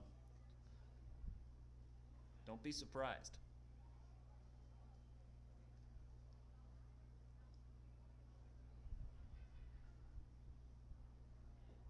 Next pitch bounces to the plate, 1-2 the count. Estrada still working efficiently. With that last pitch, he's still maintaining that 70% clip on his strikes. This will be his 70th pitch thrown. As it's a fastball ripped foul. Folks, that one came out of their path. Remember, balls or bats can't come out of the field at all times. Please be aware of your surroundings and clean up after yourself. Make sure to have fun today. So count will stay at 1 and 2 strikes. Estrada going for his 4th straight strikeout. This would be the 6th guy set down. 6th straight guy set down if he can get him. Won't be a strikeout as it's hit on the ground towards the second base side. Throw over is in time, and there's 2 gone. That brings up number 6, Blake Stinger. Blake Stinger will come to the plate. He's 0 for 2 with a couple of strikeouts. Both of them looking.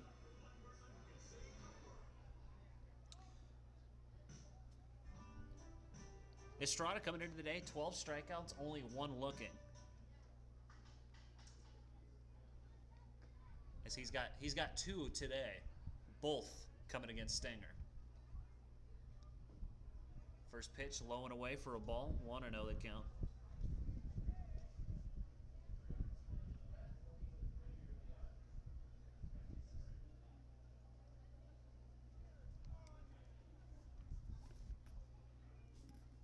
Pitch from Estrada, catches the zone, 1-1. There's a group of Spuds just gathered around that dugout. They are just in awe watching this pitching masterpiece from Estrada. They're cheering their guy on, and that's definitely something that you love to see as the next pitch is off the plate away for a ball. Something to consider as well, nobody in the Spuds bullpen as Estrada is throwing his longest outing of the year so far, 5 2/3 innings pitched here. 75th pitch coming up. He breathes. Fastball, caught the zone, and it's 2-2.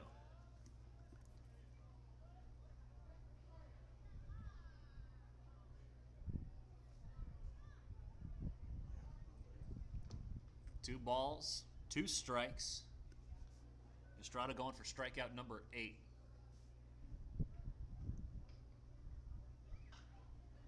Next pitch is popped towards the first base side. Running over is Phillips, but it's going to get out of play before he can get there.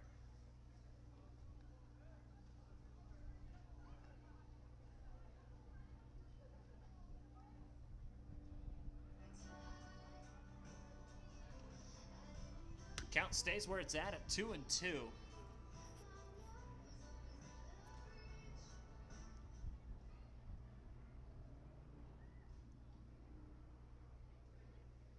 Stenger trying to avoid the hat trick.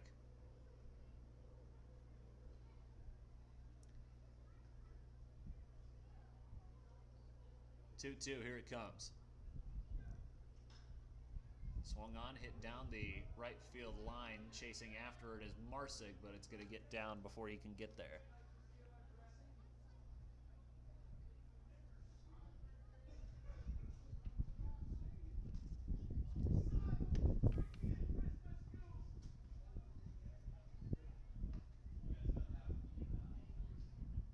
Both sides even on hits and errors. Runs and hits. 1 run, 3 hits, no errors for the. Also 1 run, 3 hits, and no errors for the Spuds. As the next pitch to Stanger's inside, he's worked the count full now. It's 3-2.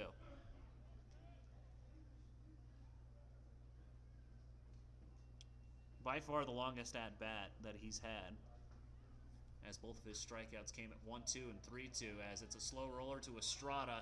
First baseman wasn't covering the bag, but Estrada was able to reach over and make the tag, and there is the end of the inning. So 3 up, 3 down go the prospects again, as we'll go to the bottom half of inning number 6. And before we leave, we'll let you know that Altitude Energy are proud sponsors of the Spuds, and will be sponsoring our Energy Night all throughout the 2024 season. At Altitude Energy, we're taking drilling in a whole new direction. Since opening our doors in 2015, Altitude has built one of the industry's most extensive portfolios of mud motors, rotary steerable systems, and advanced MWD technology. We're home to 260 employees who deliver customized solutions and next-level service, the kind once thought to be reserved for offshore, high-cost projects. Altitude Energy, proud sponsor of the Spuds. Hiring is a lonely business. Posting jobs everywhere, sifting through resumes, being ghosted. What if you could link with dozens of qualified candidates who are ready to work right now with just one connection? That's Express Employment Professionals. One call. Great candidates. Problem solved. One connection. The workforce you need. Express Employment Professionals.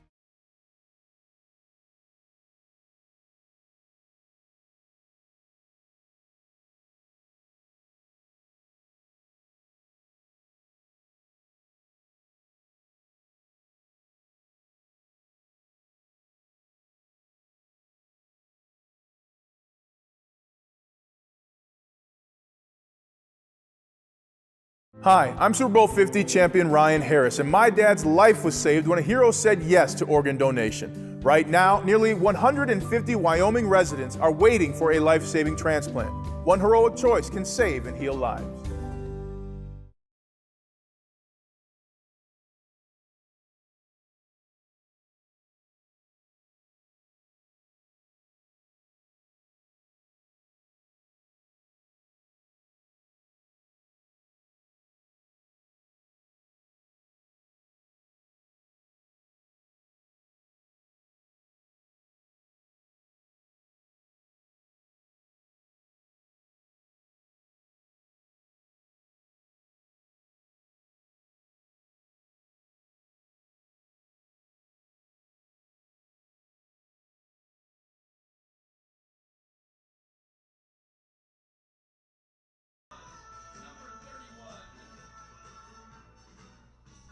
Welcome.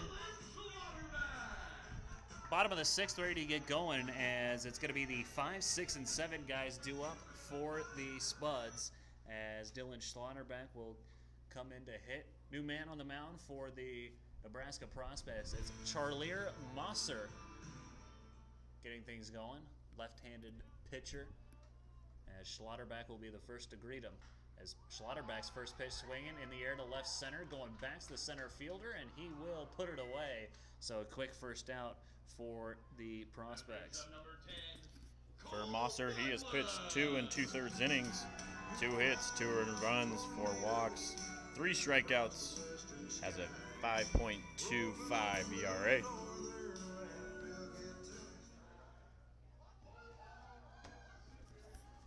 Cole Douglas will be the next to greet him, as he's first pitch swinging down the right field line, but it's going to get foul, and it's 0-1.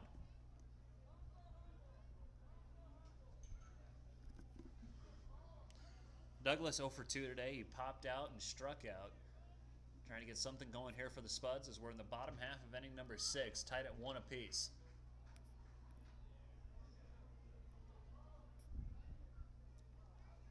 Next pitch bounces to the plate.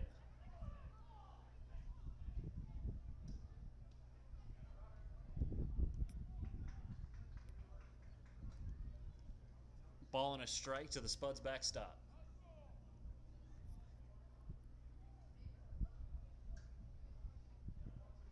Here comes the 1-1. Check swing. Did he go? No, says the first base umpire. And it's ball 2.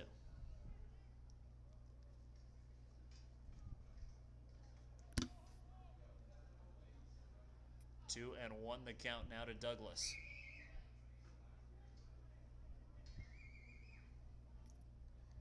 Fastball, good swing. Just couldn't get good wood on it. It's 2 and 2.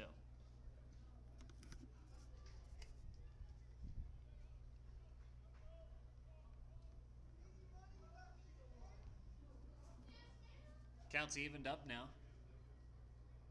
Another breaking pitch gets Douglas swinging, and there's 2 gone.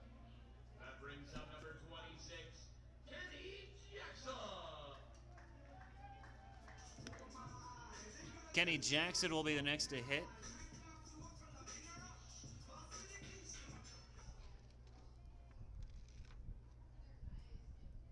Doing the DHing today. Was in left field in his last start.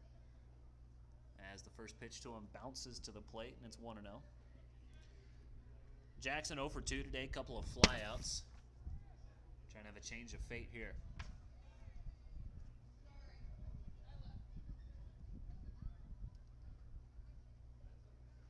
Fastball, Jackson just behind it.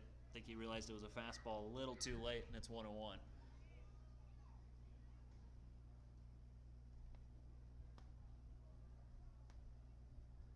1-1, look out. Did I get a piece of Jackson? No. Thought that might have, but I guess not.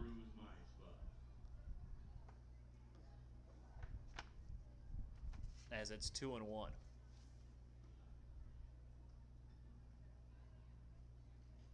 Jackson swings and knocks one foul. 2-2. Mosser's jumped into the driver's seat here.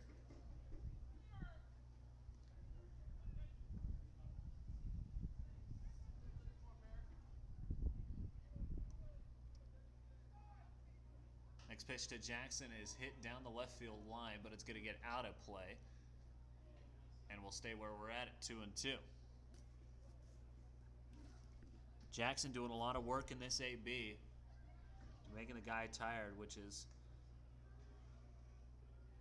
something that's what you want to see in a guy. Just make the pitcher work through as many pitches as possible as Jackson skies one and pops it up towards the left side of the infield. Coming over is the third baseman, and he'll put it away for the out. 1, 2, 3 go the Spuds. We go to the top half of inning number 7. We're tied at 1 apiece. If you love ice cream like we love ice cream, you gotta love Cold Stone Creamery. We make our rich, super premium ice cream fresh in every store, every day to create the ultimate ice cream experience. Indulge in our signature creations, cakes, cupcakes, cookies, and shakes, all made with our signature ice cream, the flavors that won the hearts and taste buds of ice cream lovers around the world. So if you love fresh ice cream like we love fresh ice cream, come to Cold Stone Creamery, the ultimate ice cream experience.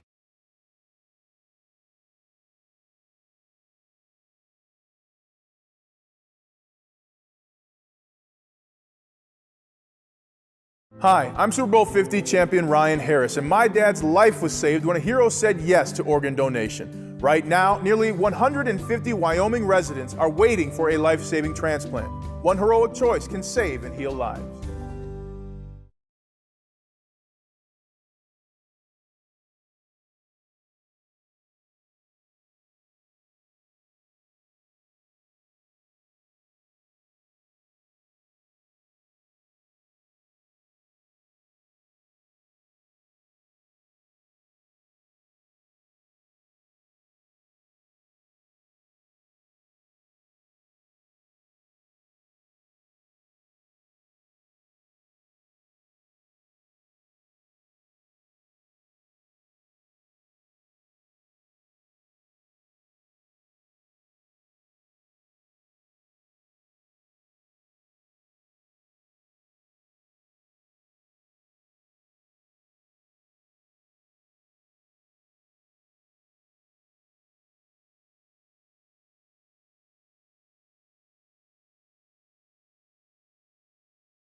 Two, three, four guys coming up, but it's not Easton Swafford to get us going, as it'll be Paul Schuler to take his first hacks of the ball game.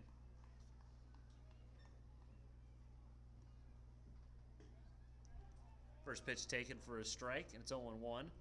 Justin Estrada still out there for his 7th inning of work.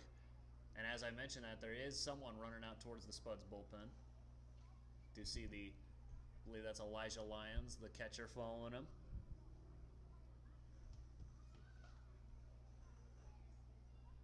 Looks like it's Brennan Daniel out there getting ready to go pitch.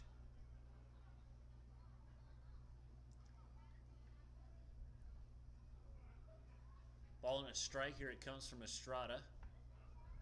Misses, and it's 2-1.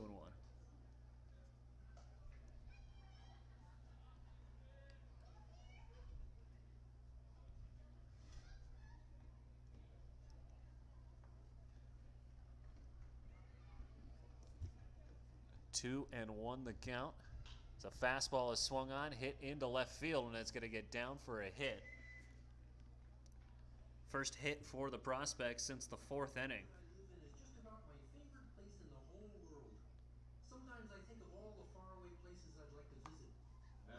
As it'll bring up Elliot Peterson.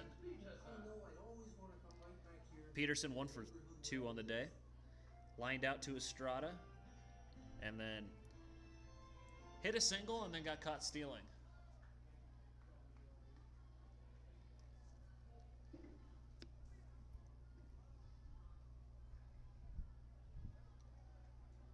Check on the runner. Nothing doing.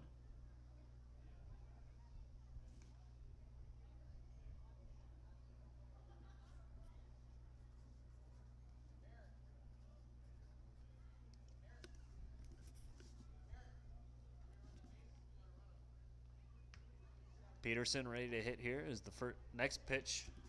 First pitch to him misses. 1-0. Prospects got the leadoff guy on. We'll see what the Spuds can do here to try to prevent him from getting any further. Check on him. Head first slide. He's in there safely. Do like that move from Estrada. You know, some guys don't necessarily have great pickoff moves. Comes very obvious when they're going to step off, but you know, he's got a nice little stop and flick. Yeah, I think his small stature makes him a little shifty out there. Something that some of his other teammates do not have as he tries it again, trying to get the runner at first. The third throw over.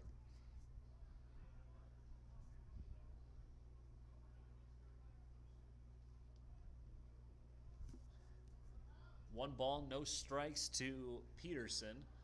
Another check on him, and he got him. No, he didn't. Crowd was sure that he got him. It was a lot closer than some of the other attempts. But safe at first.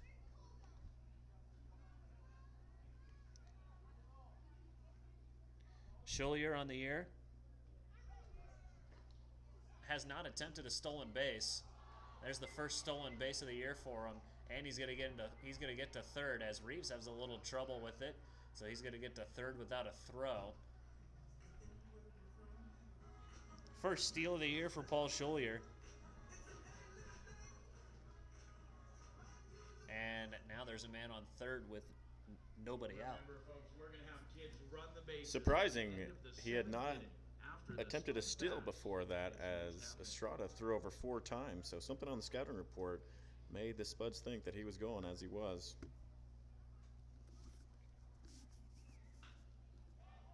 (2-0) to Peterson is skied towards left field. Burke coming over. Runner bluffs for home. It was a great throw by Burke, though. That'll pump the crowd up. That was an amazing throw by Chase Burke. Too bad the runner wasn't going. But Spuds do get one. Now they got to work on the next guy, as it'll be Ashton Graff Rowe coming to the plate.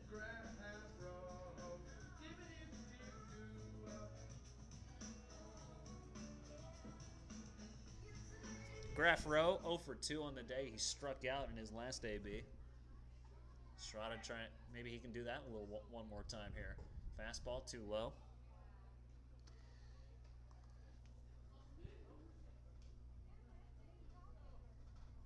You know what? Even 87 pitches in, that fastball still sounds like it's got some zip on it. Yeah, I agree. As Estrada looks in here, swing and a miss.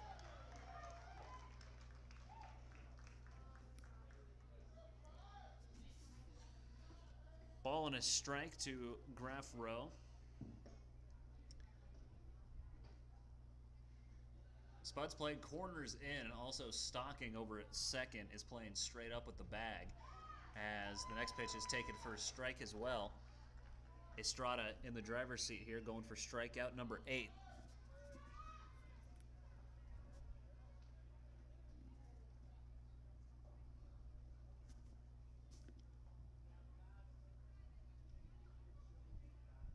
One, two. Got him looking for a called third strike, and there's 2 gone here in the inning. Strikeout number 8 for Justin Estrada, and that's going to bring up Corey Kozad. Huge strikeout there, as it eliminates the sac fly opportunity. With 2 outs here, let's see if he can finish off the inning with being unscathed.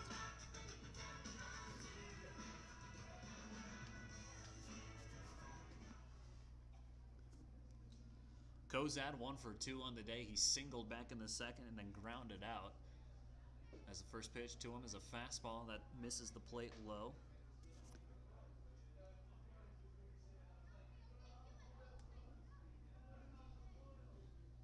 One and 0 to the prospect's designated hitter. Fastball hit foul. 1-1 the count.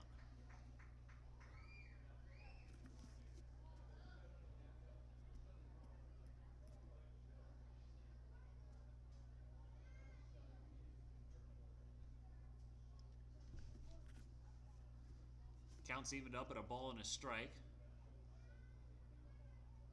Pitch from Estrada.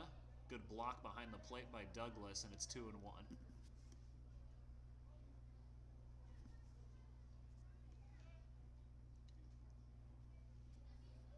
So now that wind has shifted again.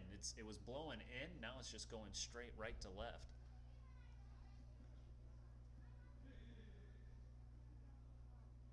One fastball hit on the ground to second. Stocking's got it. The throw is in time, and the Spuds leave him stranded. Great job by Estrada from staying locked in. Got a runner to first, got a runner to third after a couple of defensive mishaps, but they leave him at third, and we'll go to the bottom half of inning number 7. Stretch time here in Mike Lansing. It's still 1 apiece. Hiring is a lonely business. Posting jobs everywhere, sifting through resumes, being ghosted. What if you could link with dozens of qualified candidates who are ready to work right now with just one connection? That's Express Employment Professionals. One call, great candidates. Problem solved. One Connection, the workforce you need. Express Employment Professionals.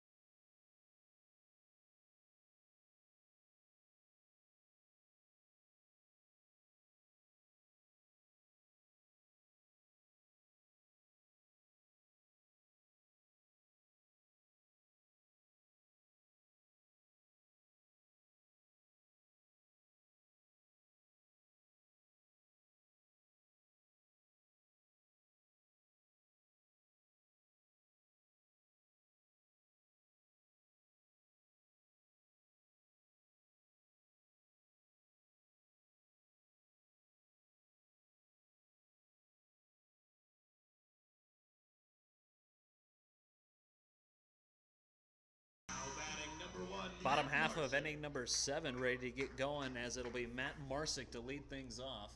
He has done that in all 3 of his at-bats. He walked and came around to score his first time up. First pitch to him, caught the zone apparently, and it's 0-1.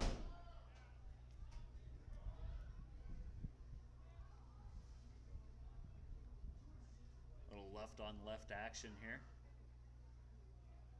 as Marsick swings and hits one towards the right side of the infield. Slide by the second baseman. Ball gets by him, and it's going to be an infield single for Matt Marsick. So a little left-on-left crime there, as it'll be Chandler Stocking now.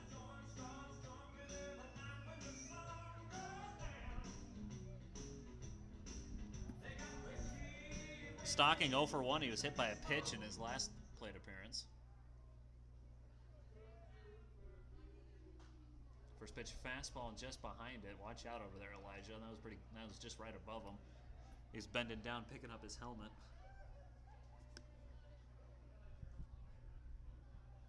Oh and 1. Outside. Almost a bit of a pitch out action there. Ball and a strike to the Midway, Utah native. Check on Marsick as he got caught in a rundown. And they're going to call a balk. So a balk's going to be called on Mosser. And Marsick will get to second anyway. And obviously we're going to come out and talk about this.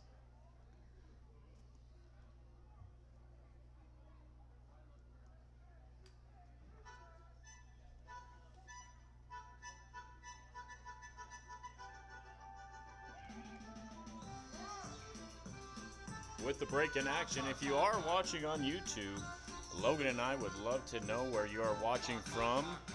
Leave your city and state in the comments. We might even shout you out. We are curious, both of us, so if you are in the YouTube, let's see where you're from in the comments. 1-1 to Stocking, up and away. And he's ahead now, 2-1.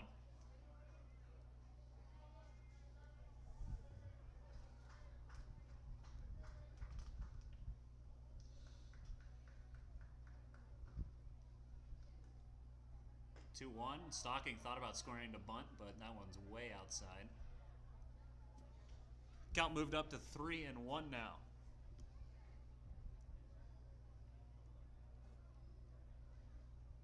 Elijah Reeves waits on deck.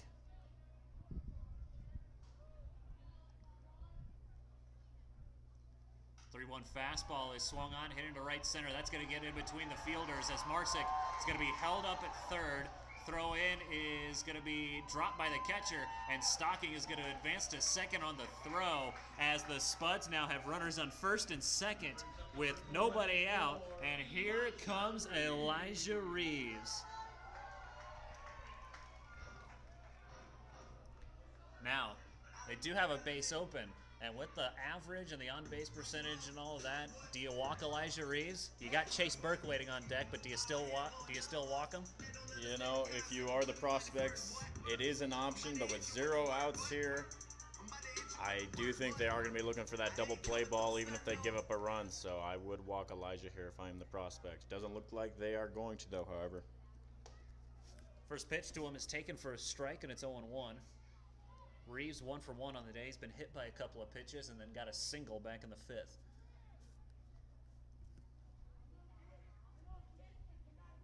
A 1 way outside, and now it's 1-1.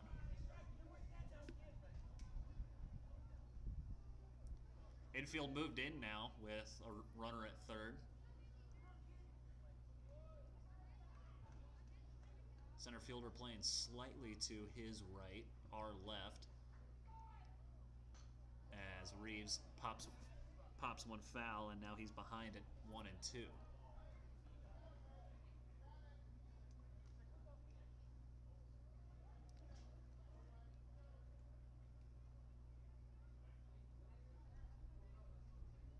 One, two.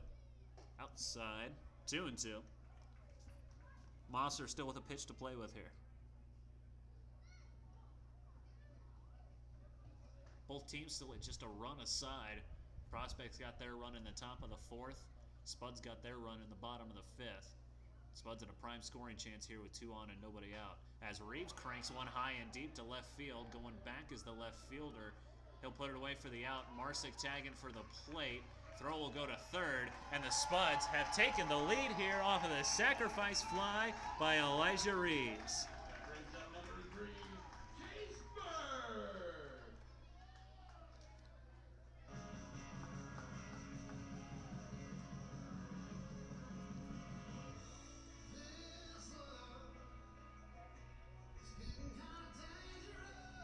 So a run comes in to score. Runner will stay at second. That's Chandler Stocking, as Chase Burke will come to the plate now. Fastball taken for a strike, and it's 0-1. Burke 0 for 2 on the day. He had a sacrifice fly of his own back in the 5th. That also brought Marsick around to score. Marsick has scored both the runs for the Spuds so far. Fastball hit opposite field as it's a one-hopper to second. Throw over to first is in time. There's 2 gone, but Stocking does advance to third.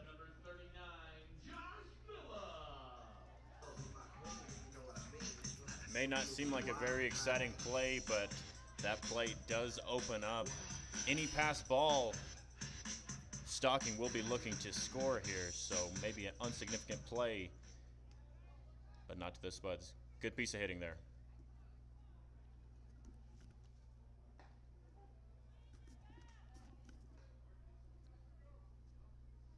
First pitch to Phillips is a strike.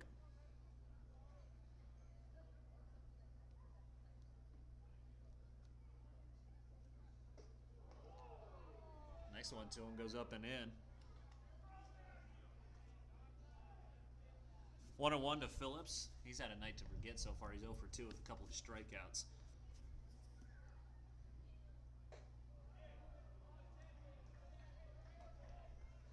Check swing. Home plate umpire says he went around, and it's now 1-2.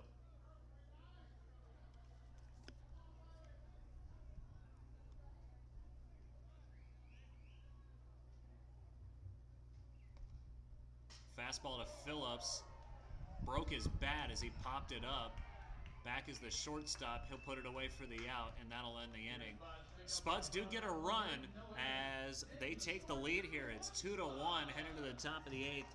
Before we go, I'd like to let you know that with locations in 10 different cities, including in Wyoming, including 3 separate banks in Casper, First Interstate Bank is ready to help the people with all their banking needs. Head on down to either 104 South Walcott Street or 4901 East 2nd Street. With hours from 9 to 5, there will be someone happy to assist you.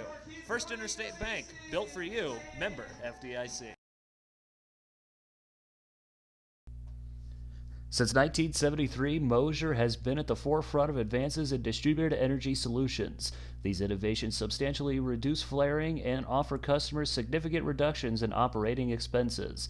The company's products and commitment to customers are recognized throughout the industry as the gold standard for low emissions, reliable, and durable natural gas generators and hybrid generator systems. For all your energy needs, call Moser Energy at 307-234-7833.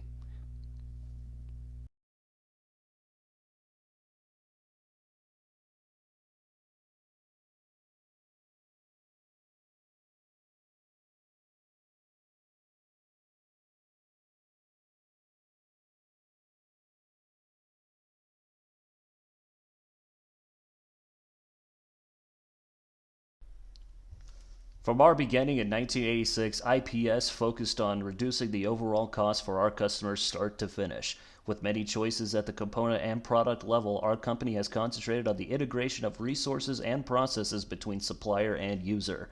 Our sales staff is available to work with you on reducing overall manufacturing and construction costs through innovative lean processes and technology solution. We maintain complete and comprehensive inventories to keep your project on time and within budget. IPS, proud supporter of the Spuds.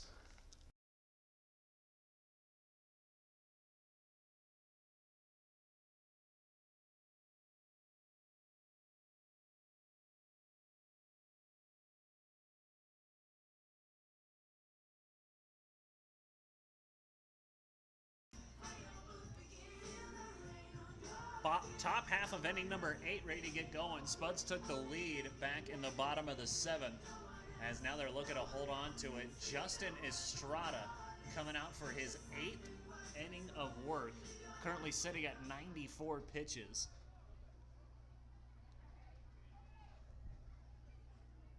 As the first pitch fastball misses away, it's 1-0. Brendan Saul at the plate for the Prospects. He's 0 for 2 today, grounded into a double play and then struck out.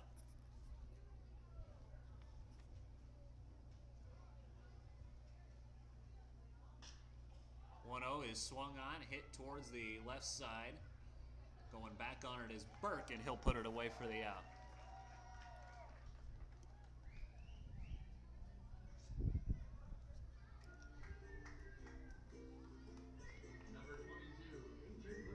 A.J. Lucas will be the next to hit, as he is 0 for 2 as well. Something pretty impressive from Estrada today. 7 1/3 innings, 0 walks given up with 8 strikeouts. Impressive day so far. Let's see if we can get through the rest of this inning as he's approaching that 105th pitch mark. Probably won't see him for the ninth inning unless he really gets some quick outs here.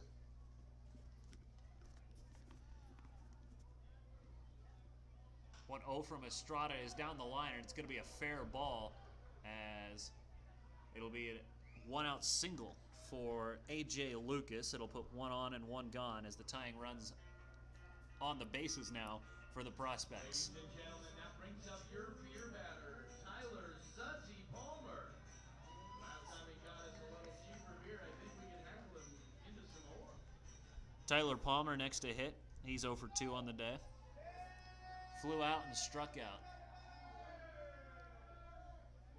First pitch fastball hit on the ground towards third. Throw from Barricani is in time, and it's going to be around the horn they go, and Palmer didn't even move. Palmer stopped moving.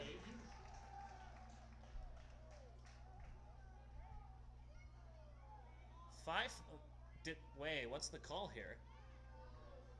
So he stopped moving for a reason. I'm a little confused here.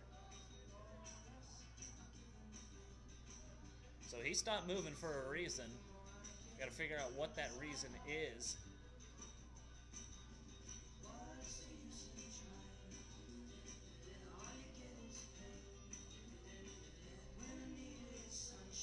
Did he field it in foul ground? It didn't look like he fielded it in foul ground. It looked like a fair ball to me.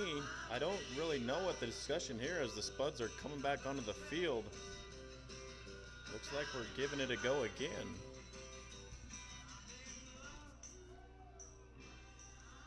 Ladies and gentlemen, while the double play doesn't count, that does mean we've got 1 strike on the beer batter. So that's good. I guess he did field it in foul ground. Oh, we've got 2 strikes on the beer batter. 2 strikes on the beer batter. So a ball and 2 strikes on Tyler Palmer. No, it's a ball and a strike. 1 and 1 the count should be.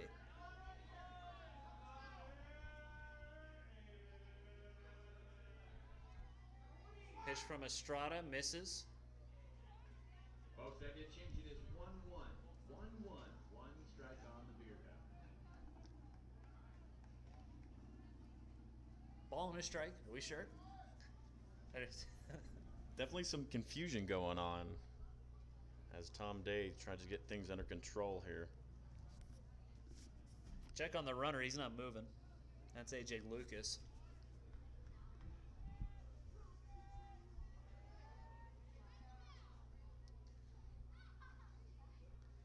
1-1 fastball is popped up.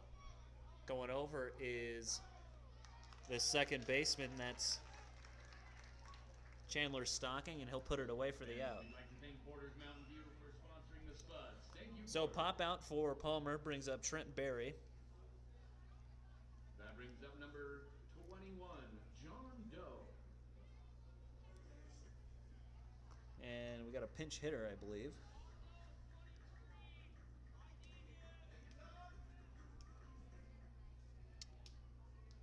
Pinch hitter for the Prospects. We'll get that for you here in just a second. As it's Bodie Waller up to hit for the Prospects. Brought to you by Action Glass. Action Glass. Glass so clear the bird won't see. Bodie Waller. Bodie Waller. No balls and a strike here to Waller. Fastball hit back foul, and now Estrada way ahead now, 0-2.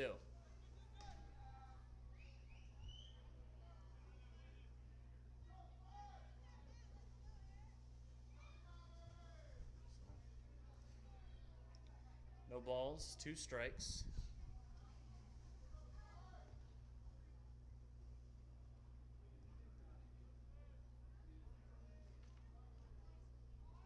Runner goes. And great run and hit there by the Prospects as it forced the shortstop to come over and cover. And they're going to hold the runner at third. Now he's trying to get back, and the tag will miss him, so he's going to be safe. He didn't get him on the tag, I'll say that. Didn't quite get him, as we'll have runners on the corners, and here comes James Batten.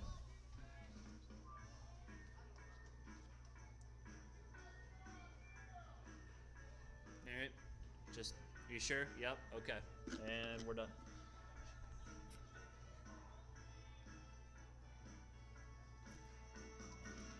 As James Batten is talking with Estrada, looks like Cooper Hack is warming up in the Spuds bullpen. We'll see if they make a move, as that was Estrada's 104th pitch. We'll see. Doesn't look like Cooper's coming in quite yet. We'll see if they leave Estrada in to try to wrap this inning up.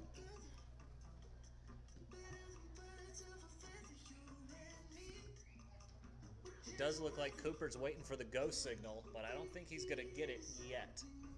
I think they're going to want to try to get Estrada through this final batter with runners on the corners and 2 outs. It's Blake Stanger to hit for the Prospects. So not an ideal at bat for the Spuds, as Stanger is leading their team in hits, on base percentage, and OBP. So looks like James Batten playing with a little fire here, keeping Estrada in. See if he can get the Prospects' best hitter out to preserve that lead.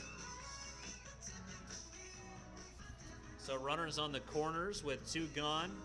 2-1 our score, but the tying run just 90 feet away here for the Prospects. If you're Estrada, you just got to go get him. He's done a great job of doing that in this ball game.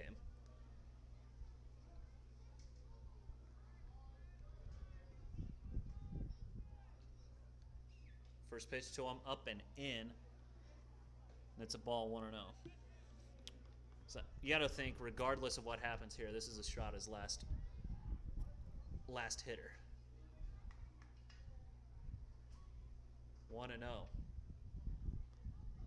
Fastball swung on, hit down the line, but it's going to get plenty foul, and it's 1-1. Just the 4th time through the order in the 8th inning here for the Prospects.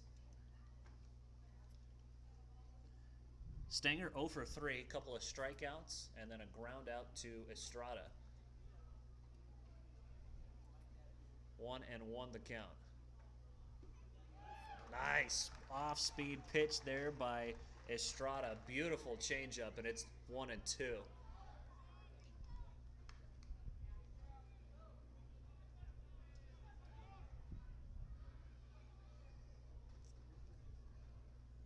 One, two. Fastball got him swinging, and that'll be the end of the inning. Justin Estrada Stanger picks up the hat trick, strikeout number 9 of the ball game for Justin Estrada. As we'll go to the bottom half of inning number 8. Spuds looking for some insurance. We'll take a break. We'll be back. Since 1973, Moser has been at the forefront of advances in distributed energy solutions. These innovations substantially reduce flaring and offer customers significant reductions in operating expenses. The company's products and commitment to customers are recognized throughout the industry as the gold standard for low emissions, reliable, and durable natural gas generators and hybrid generator systems. For all your energy needs, call Moser Energy at 307-234-7833.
Bottom half of inning number 8, Spuds looking to get some insurance as they lead it 2-1 here.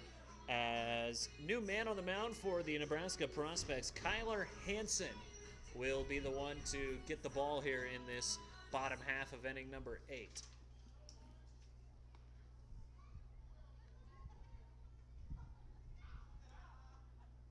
Dawson Barricani is the first to greet him as he takes a look at a fastball away. 4, 5, and 6 guys duel up for the Spuds.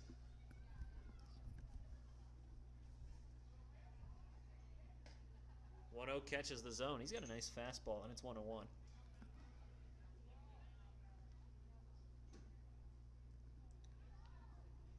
One ball, one strike. Here's the pitch to Barricani. Too high, and it's 2-1.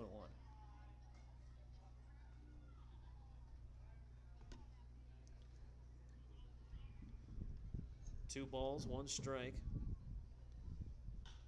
As Barricani swings and skies one in the air to center. Coming over will be the shortstop to put it away, as they had about 5 different prospects converging on the ball. And there is one gone. So the pop out to the shortstop will bring up the Spuds shortstop, Dylan Schlotterbeck. Schlotterbeck 1 for 3 on the day. He got a single back in the fourth, excuse me.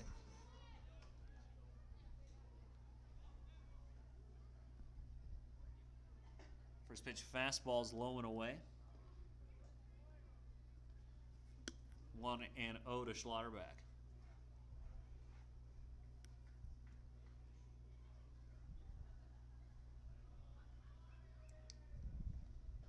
Outside, 2-1.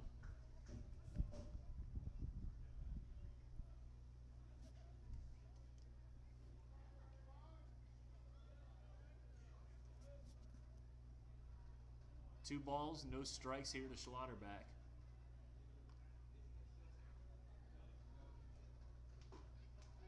Next pitch finds the zone.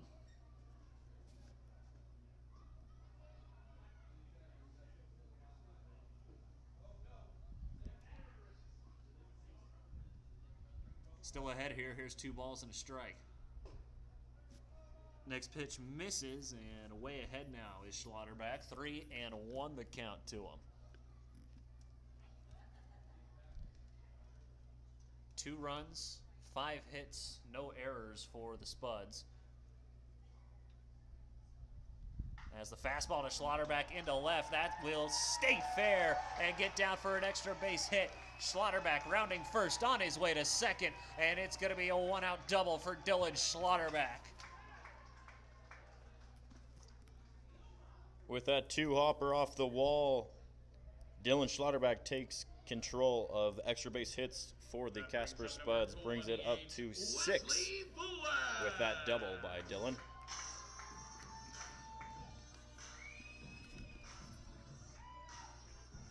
So it won't be Cole Douglas to get this next AB as pinch hitter in for the Casper Spuds. It'll be Wesley Flatt to get us going with one on and one gone in this bottom of the 8th.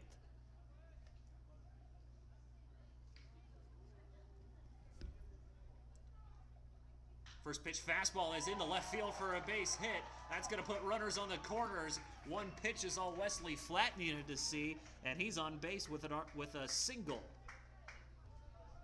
He didn't even give me a chance to talk about him before I got here. I will tell you that Wesley Flatt on the year's hit .324 with a .438 on base. No home runs and 13 driven in. As another pinch hitter will come up for the Spuds, as it'll be Stone Vasic.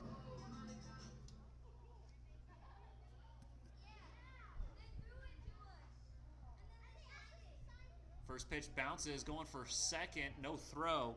Flatt will get to second.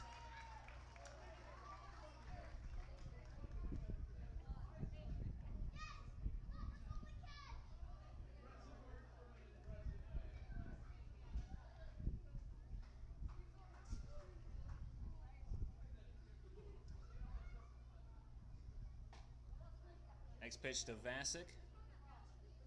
Misses 2-0 to him. He's in that DH spot right now. Typically a catcher.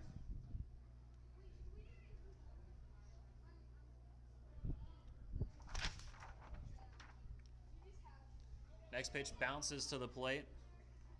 3-0 the count now. Runners on second and third.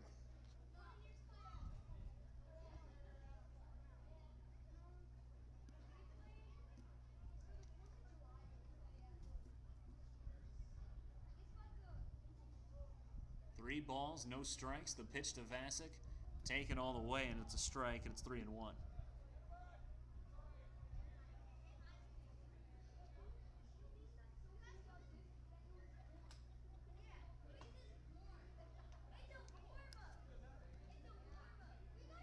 Three balls, one strike, and here it comes. Pitch right down the zone as Vasic just missed it. We're full 3-2. Still only one out here in the bottom half of the 8th. Big pitch here coming up as the Spuds look to add some insurance runs. Here's the payoff pitch to Vasic. Swing and a miss, and there's out number 2. That brings up number 1, Matt Marsick. So Vasic down on strikes, 2 gone in the inning now, and here comes Matt Marsick.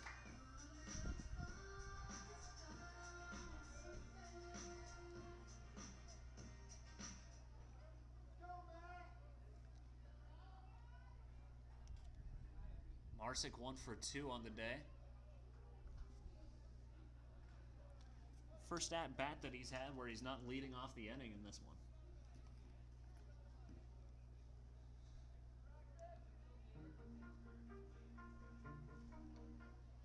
Also, as mentioned earlier, as of right now, he is the only Spud to have come across the plate. He's got both of the runs for Casper.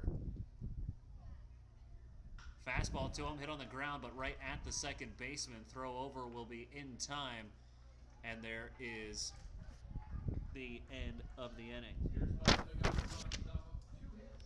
Before we go, we'll let you know that home to the second largest city in Casper, home to the second largest city in Wyoming, Casper has a unique history due to its oil boom and rich migration of settlers on the Oregon, California, and Mormon trails. Pacific Steel provides scrap commercial and e-recycling in Casper, Wyoming. We even offer steel services and can get and make you the steel that you need when you need it. But unlike a national or offshore provider, we take recycling and sustainability seriously and continuously seek to improve our supply chain. Pacific Steel, proud sponsor of the Spuds. Last chance for the prospects when we come back. Hiring is a lonely business. Posting jobs everywhere, sifting through resumes, being ghosted. What if you could link with dozens of qualified candidates who are ready to work right now with just one connection? That's Express Employment Professionals. One call. Great candidates. Problem solved. One connection. The workforce you need. Express Employment Professionals.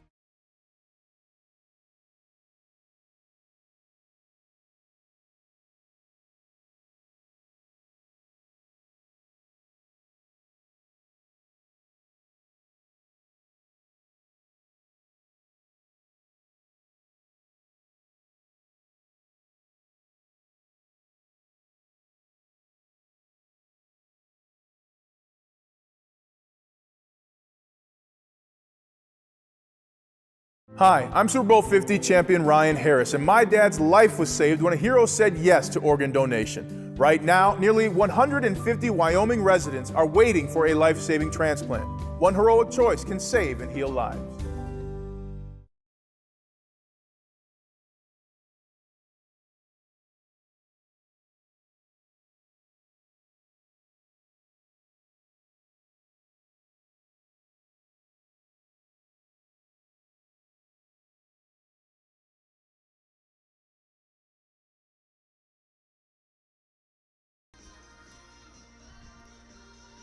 Top half of inning number 9, Spuds couldn't get any insurance, so they go to the top of the 9th with just a 1-run lead.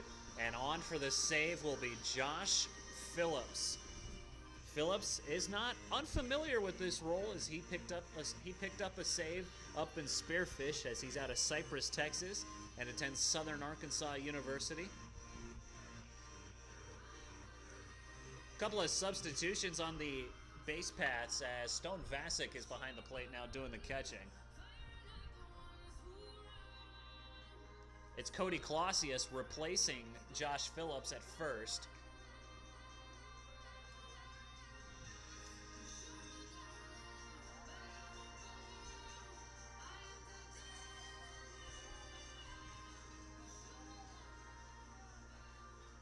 And that's it for the defensive changes. So, Phillips to the mound, Clausius at first, and Vasic behind the plate.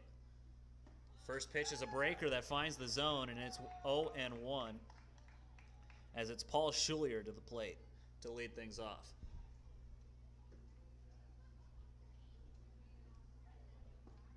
Next pitch to him misses, 1-1.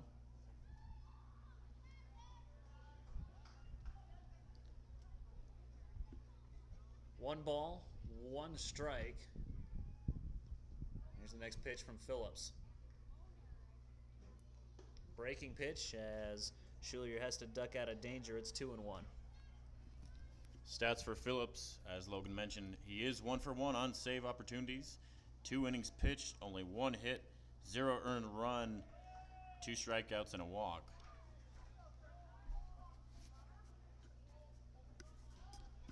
3-1 the count now.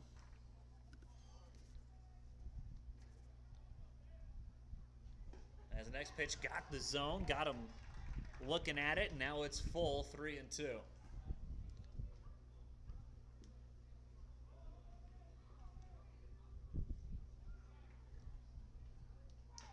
Chopper right in front of the mound. Phillips thought about going after it, doesn't.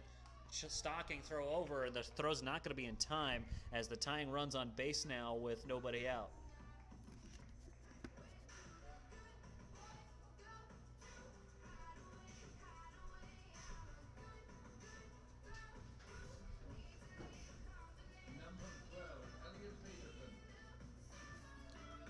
Number 12, Elliot Peterson coming to bat.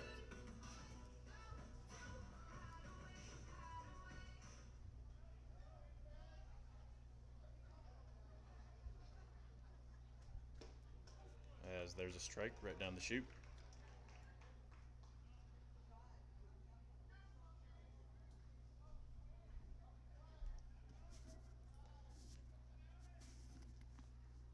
0-1 the count here to Elliot Peterson as the breaking pitch from Phillips stays high. It's 1-1. Peterson 1 for 3 on the day. Flew out to left in his last try. Fastball hit in the air, opposite field. Running after it is Marsick, and that's going to get over his head, and that's going to get down. They're going to send the runner home as coming all the way home. Throw to the plate is there, and he is out! Paul Schulier doesn't agree. He's letting Tom Dane know he doesn't agree. Throw beat him by a country mile as he is going to be gunned down at the plate. And there is one gone here in the inning. Yep, not too sure what that argument is. Maybe he thought he missed the tag, but like you said, 1 or 2 steps ahead of him as Vosick applied the tag in time. Ashton Graff Rowe will come to the plate now with a runner on second and 1 gone.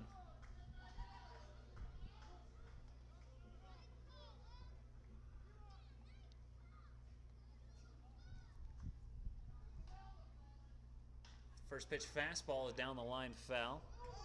As actually it's Jacob Perrin in the box right now for the Prospects. Correction, that was Wesley Flatt applying the tag.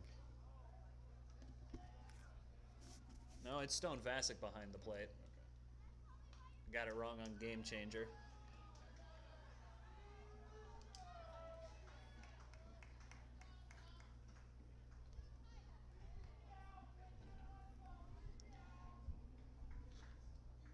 Oh, and 2 now to Perrin.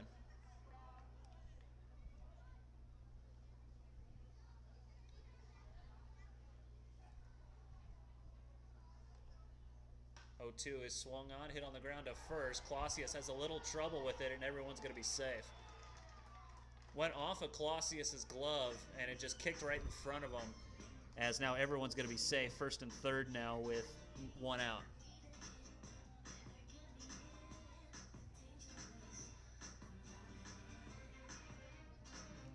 So Tyler Kozad, excuse me, Corey Kozad will come to the plate now.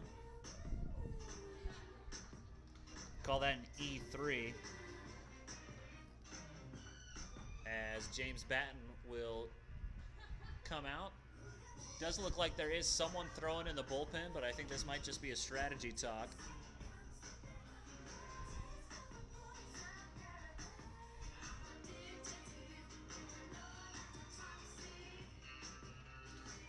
Corey Kozad, he's 1 for 3 on the day with a couple of groundouts. He singled back in the second, as it does look like Batten will elect to let Josh figure it out himself.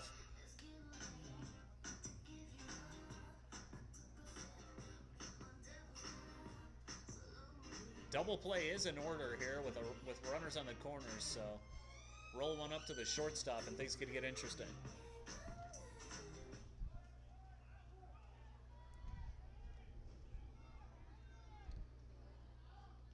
First pitch to Kozad's a fastball at the knees for a called strike, and it's 0-1.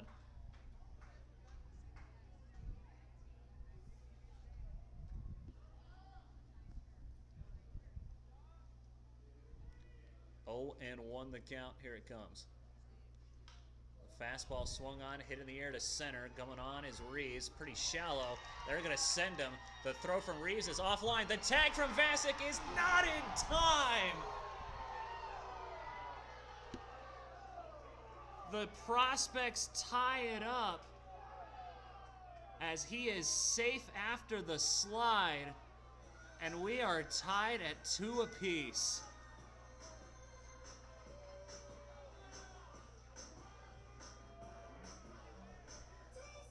What a throw by Elijah Reeves. Just missed him on the tag. I mean, you can't get closer than that. Yeah, excellent throw by Reeves. Vosick looks to be in time. Home plate umpire does rule him safe. Spuds got to regroup here as the game is tied 2-2. Nicholas Saul at the plate, and it's 0-1 to him. Runner brace for second. Throw down will bounce. Good job by Chandler Stocking to back up the throw, as the winning run now has moved into scoring position.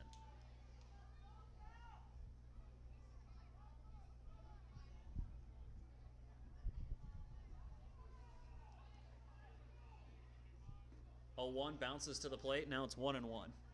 Now, if you're Josh out there, you gotta just put that out of your mind. Whether or not you think he missed it, put that out of your mind. You just gotta go get him here and bring the Spuds up for the bottom of the ninth. I agree. Regardless of the fact, home or safe, safe or out, there is still a go-ahead run on second, eagerly waiting to get score. 3 balls and a strike. Got to challenge him here. Here it comes from Phillips. Nope, just kidding. He'll step off.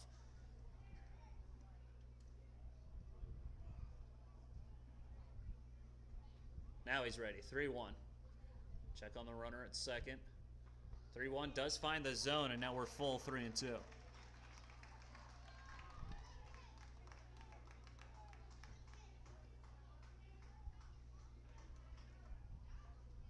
Full count here. 3-2, 2 outs. Swung on the ground to first. Another chance for Clausius. Foot race to the bag, and Clausius will win. But the Prospects do get the tying run, as the Spuds will have a chance to win it. We'll go to the bottom half of inning number 9. It's tied at 2 apiece. Each day the sun will rise and fall. We face challenges, the oil field evolves, and Vault finds solutions. Privately owned with a singular focus on wellhead products and services, Vault Pressure Control was built from the ground up to face the industry challenges head on. With safety at our core, Vault's equipment and services are engineered to provide versatile solutions to fit your operational needs. Experience the evolution of wellhead.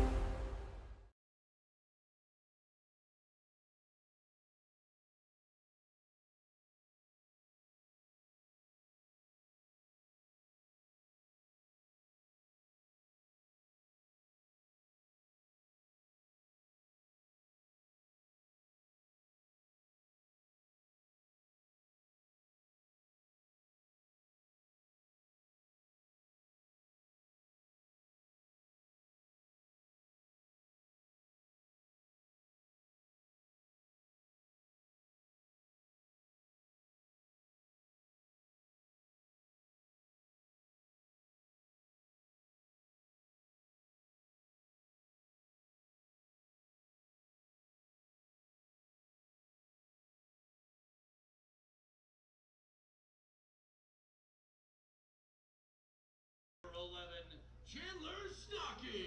Prospects get a run in the top half of the ninth, which ties it up, as we're here now in the bottom half of inning number 9 with Chandler Stocking digging into the plate. 9-1 and 2 guys due up here for the Spuds. It's Stocking, Reeves, and Burke, as Stocking hits one down the line and well foul. Put good wood on it. Now he's just got to hit it straight.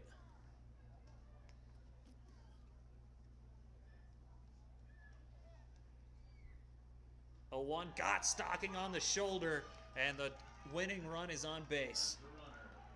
That brings up number 24, Elijah Reed. In between innings, I think Logan brought up a good point. Players on the field have to remain focused after that questionable call at home. Also needing to stay focused is us up here in the booth, as we are attached to this game as you are at home. We'll see what Elijah can do here. Reeves 1 for 1 on the day. He's been hit by 2 pitches, singled, and then a sacrifice fly in the 7th. Bunt defense being shown as Reeves pops up the bunt, but it's going to get down. Throw to first will be not in time, as Schullier took a shot there trying to cover second. Reeves should be safe, as that's kind of inadvertent contact. You got to let the runner have the chance at the base, as I think Reeves is hearing it from the Prospects dugout. which is what's getting him fired up. Or I think he's hearing it from Peterson behind the plate right now, which is getting him fired up. Yeah, Reeves just doing nothing wrong there, just trying to get the bag. Unfortunate play running into the first baseman, but nothing Elijah did wrong there, as tempers are high on both sides. I think both teams are just wanting to win, seeing that competitive spirit from each team, as Reeves has made his way down, about halfway down the right field line, just taking a breather as the first baseman does get up under his own power. It does look like Schulier will be all right, as C.J. Jones grabbed Elijah Reeves and took him up the right field line to try and calm him down. You know, you gotta love Reeves. He'll always go to bat for his team. He'll stand up for them, but and a little bit of a dap up between Schulier and Reeves, so it's all good. They both understand, tie game. Sometimes you got to play hard, and sometimes that's just what happens. Schulier will stay in the game, so looks like the injury is minimal if there is one. Getting back into it now, Spuds do have a runner in scoring position as Chase Burke comes to the plate. Burke ready to go, so a bunt single for Elijah Reeves after all of that. Both infielders playing in as the first pitch to Burke is taken for a strike, and it's 0-1. Burke 0 for 3 on the day, had a sacrifice fly back in the fifth.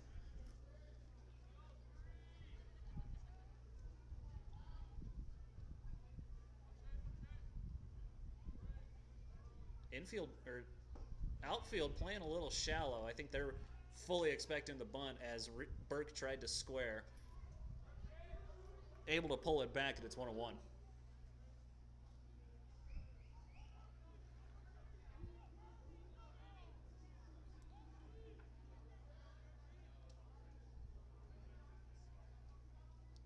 Burke looks to square again as it gets right in front of the pitcher's mound, and the throw to first is going to be offline, and the runner's going to come all the way home. Spuds already running on the field. Everyone's safe, and the Spuds winning.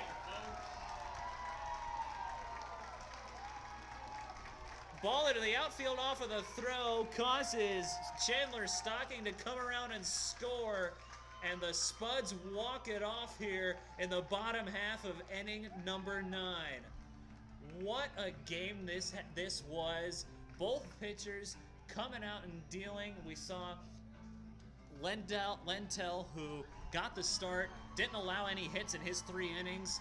And then the prospects, the bullpen that they had was also just able to come in and shut things down. But, man, what a game between these two teams. What a game is right. Chaos ball to win it there at the end for the Spuds. 3 runs, 7 hits against Nebraska's 2 runs, 6 hits. Great job to lock in after that deflating top of the 9th run given up. Logan, what do you think? Who's your player of the game? I mean, it's got to be Justin Estrada, right? 8 innings, 6 hits, only 1 run, and 9 strikeouts. And I believe it is him coming up to the booth at this moment. Yep, he just made his way up the stairs. So before he gets here, we'll just give you a quick little rundown of how this game shaped up. The Spuds, we mentioned, the prospects didn't let the prospects didn't let the Spuds get the runs that they needed, at least until late, as the Spuds didn't score until the 4th. Prospects started things out. They scored a run in the 3rd. Spuds were able to answer in the 4th. And then we had to wait until the 7th before another run, as Matt Marsick scored his 2nd run of the ball game, came around to score in the 7th. Then the 9th inning, we saw the prospects got that run. But, man, what an ending here as the Spuds able to walk it off here. Your Banner Health player of the game, Justin Estrada, is currently making his way up to the booth, and he is about ready to walk in, as we will be right back with your player of the game, Justin Estrada. Hi, I'm Super Bowl 50 champion Ryan Harris, and my dad's life was saved when a hero said yes to organ donation. Right now, nearly 150 Wyoming residents are waiting for a life-saving transplant. One heroic choice can save and heal lives.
Back here, we got Justin Estrada up in the booth. Hey, Justin, what a game. Hey, how are you feeling? Feeling great. It's always good to get a win. All right, so Justin, what was working for you out there today? Honestly, I was just mixing it up with the guys. Me and Cole have a good rapport back there. Like, we went to school together, so just trusting what he's putting down and just throwing that with a lot of conviction, honestly. For sure.